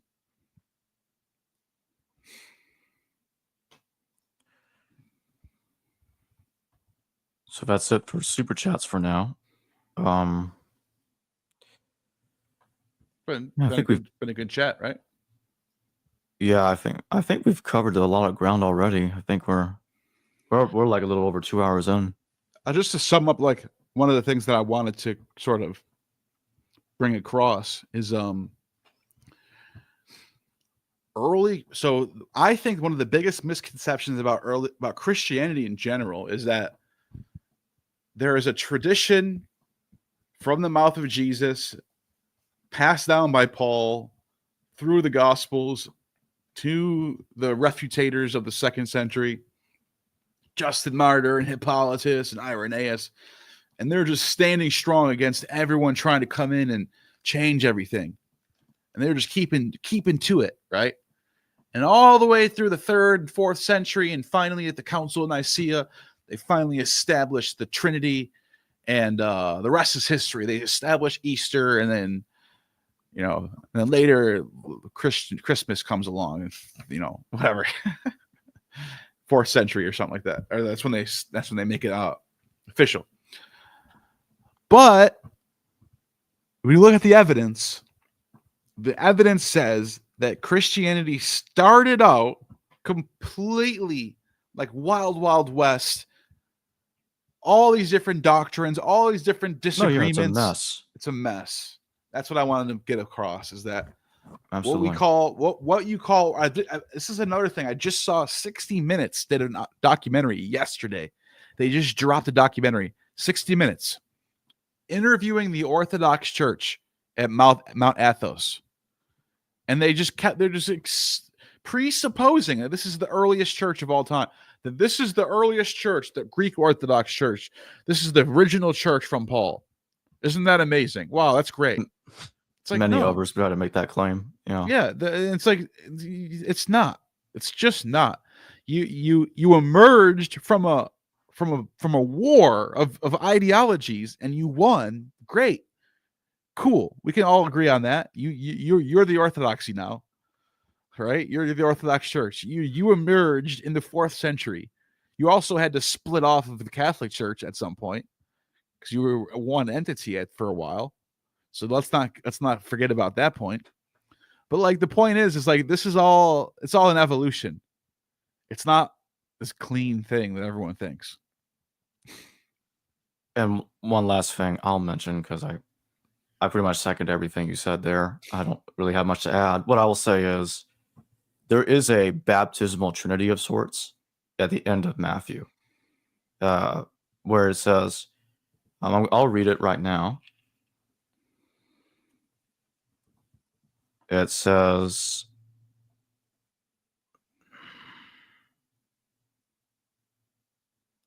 "Go ye therefore and teach all nations, baptizing them in the name of the Father, and of the Son, and of the Holy Ghost."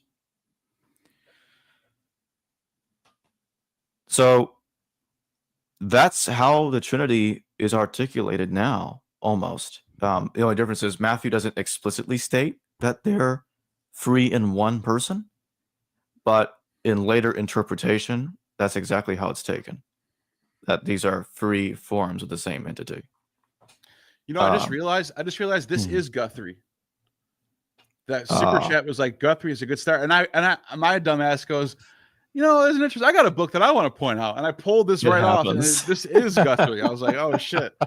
So yeah, this is the book that she's talking about. Super chat. There you go. Yeah. Well, Neil, it was a blast. This conversation, I really enjoyed it. We should do it again sometime. I think the next time, I'd like to see if you want to talk about the traditions about Pandera, because I think there's a lot of exciting stuff to discuss there. We can dig deeper into Celsus. Yeah, Yeah, for sure. I think there's a good argument to be. I'm not sure if anyone's ever written any articles yet arguing this, and if not, I might be the one that this might be a good time for me to start getting published, because everyone just assumes. I think if you look up Celsus, before we go, let me just look this up. Celsus, Celsus, true doctrine. What is it called? True doctrine, true word. Yeah, if you look it up, true word. Yeah, if you look it up the Wikipedia, it'll say when is it written. Doesn't say. Oh, here he goes. Here goes. See, I just guessed this and I was right. Everyone just assumes this. It says right here, the majority have come to a general consensus that Celsus probably wrote around 170 to 180. Yeah, that's ridiculous. Where do we get that from? That's not what Origin says, and it doesn't even make sense. To the material in the text itself points to a time when the Valentinians and the Marcionites and the Carpocratians were part of the church. Carpocratians aren't part of the church in 170. So that needs to change. That's where we as a community of scholars are outdated in that department. That needs to change. And I'm not the only one who thinks this. I've talked to other people who said this. They're like, yeah, everyone says 180, but it's that probably like 130. We're off by like half a century on that. That's a lot. That's like saying the slaves were freed in 1922. It's like, seriously, we're way off. You know, it's like you can't be decades off of something. You got to at least be within a decade, you know? Yeah. So, anyways, that was fun. Yeah, I'll remind everybody that Neil's channel, Gnostic Informant, is tagged in the description below. So you just click on that tag, it'll take you straight to his channel. I got the same for my live stream too. Oh, thank you. All right, everybody. Thanks for watching. I'll see everybody later. Hello viewers, thanks for watching this video from the History Valley YouTube channel. Please don't forget to subscribe and hit the notification bell. And if any of you wish to further support this channel, please consider checking out this channel's Patreon page and becoming a patron, and or donate through PayPal or through Super Chat during your live stream. Thank you.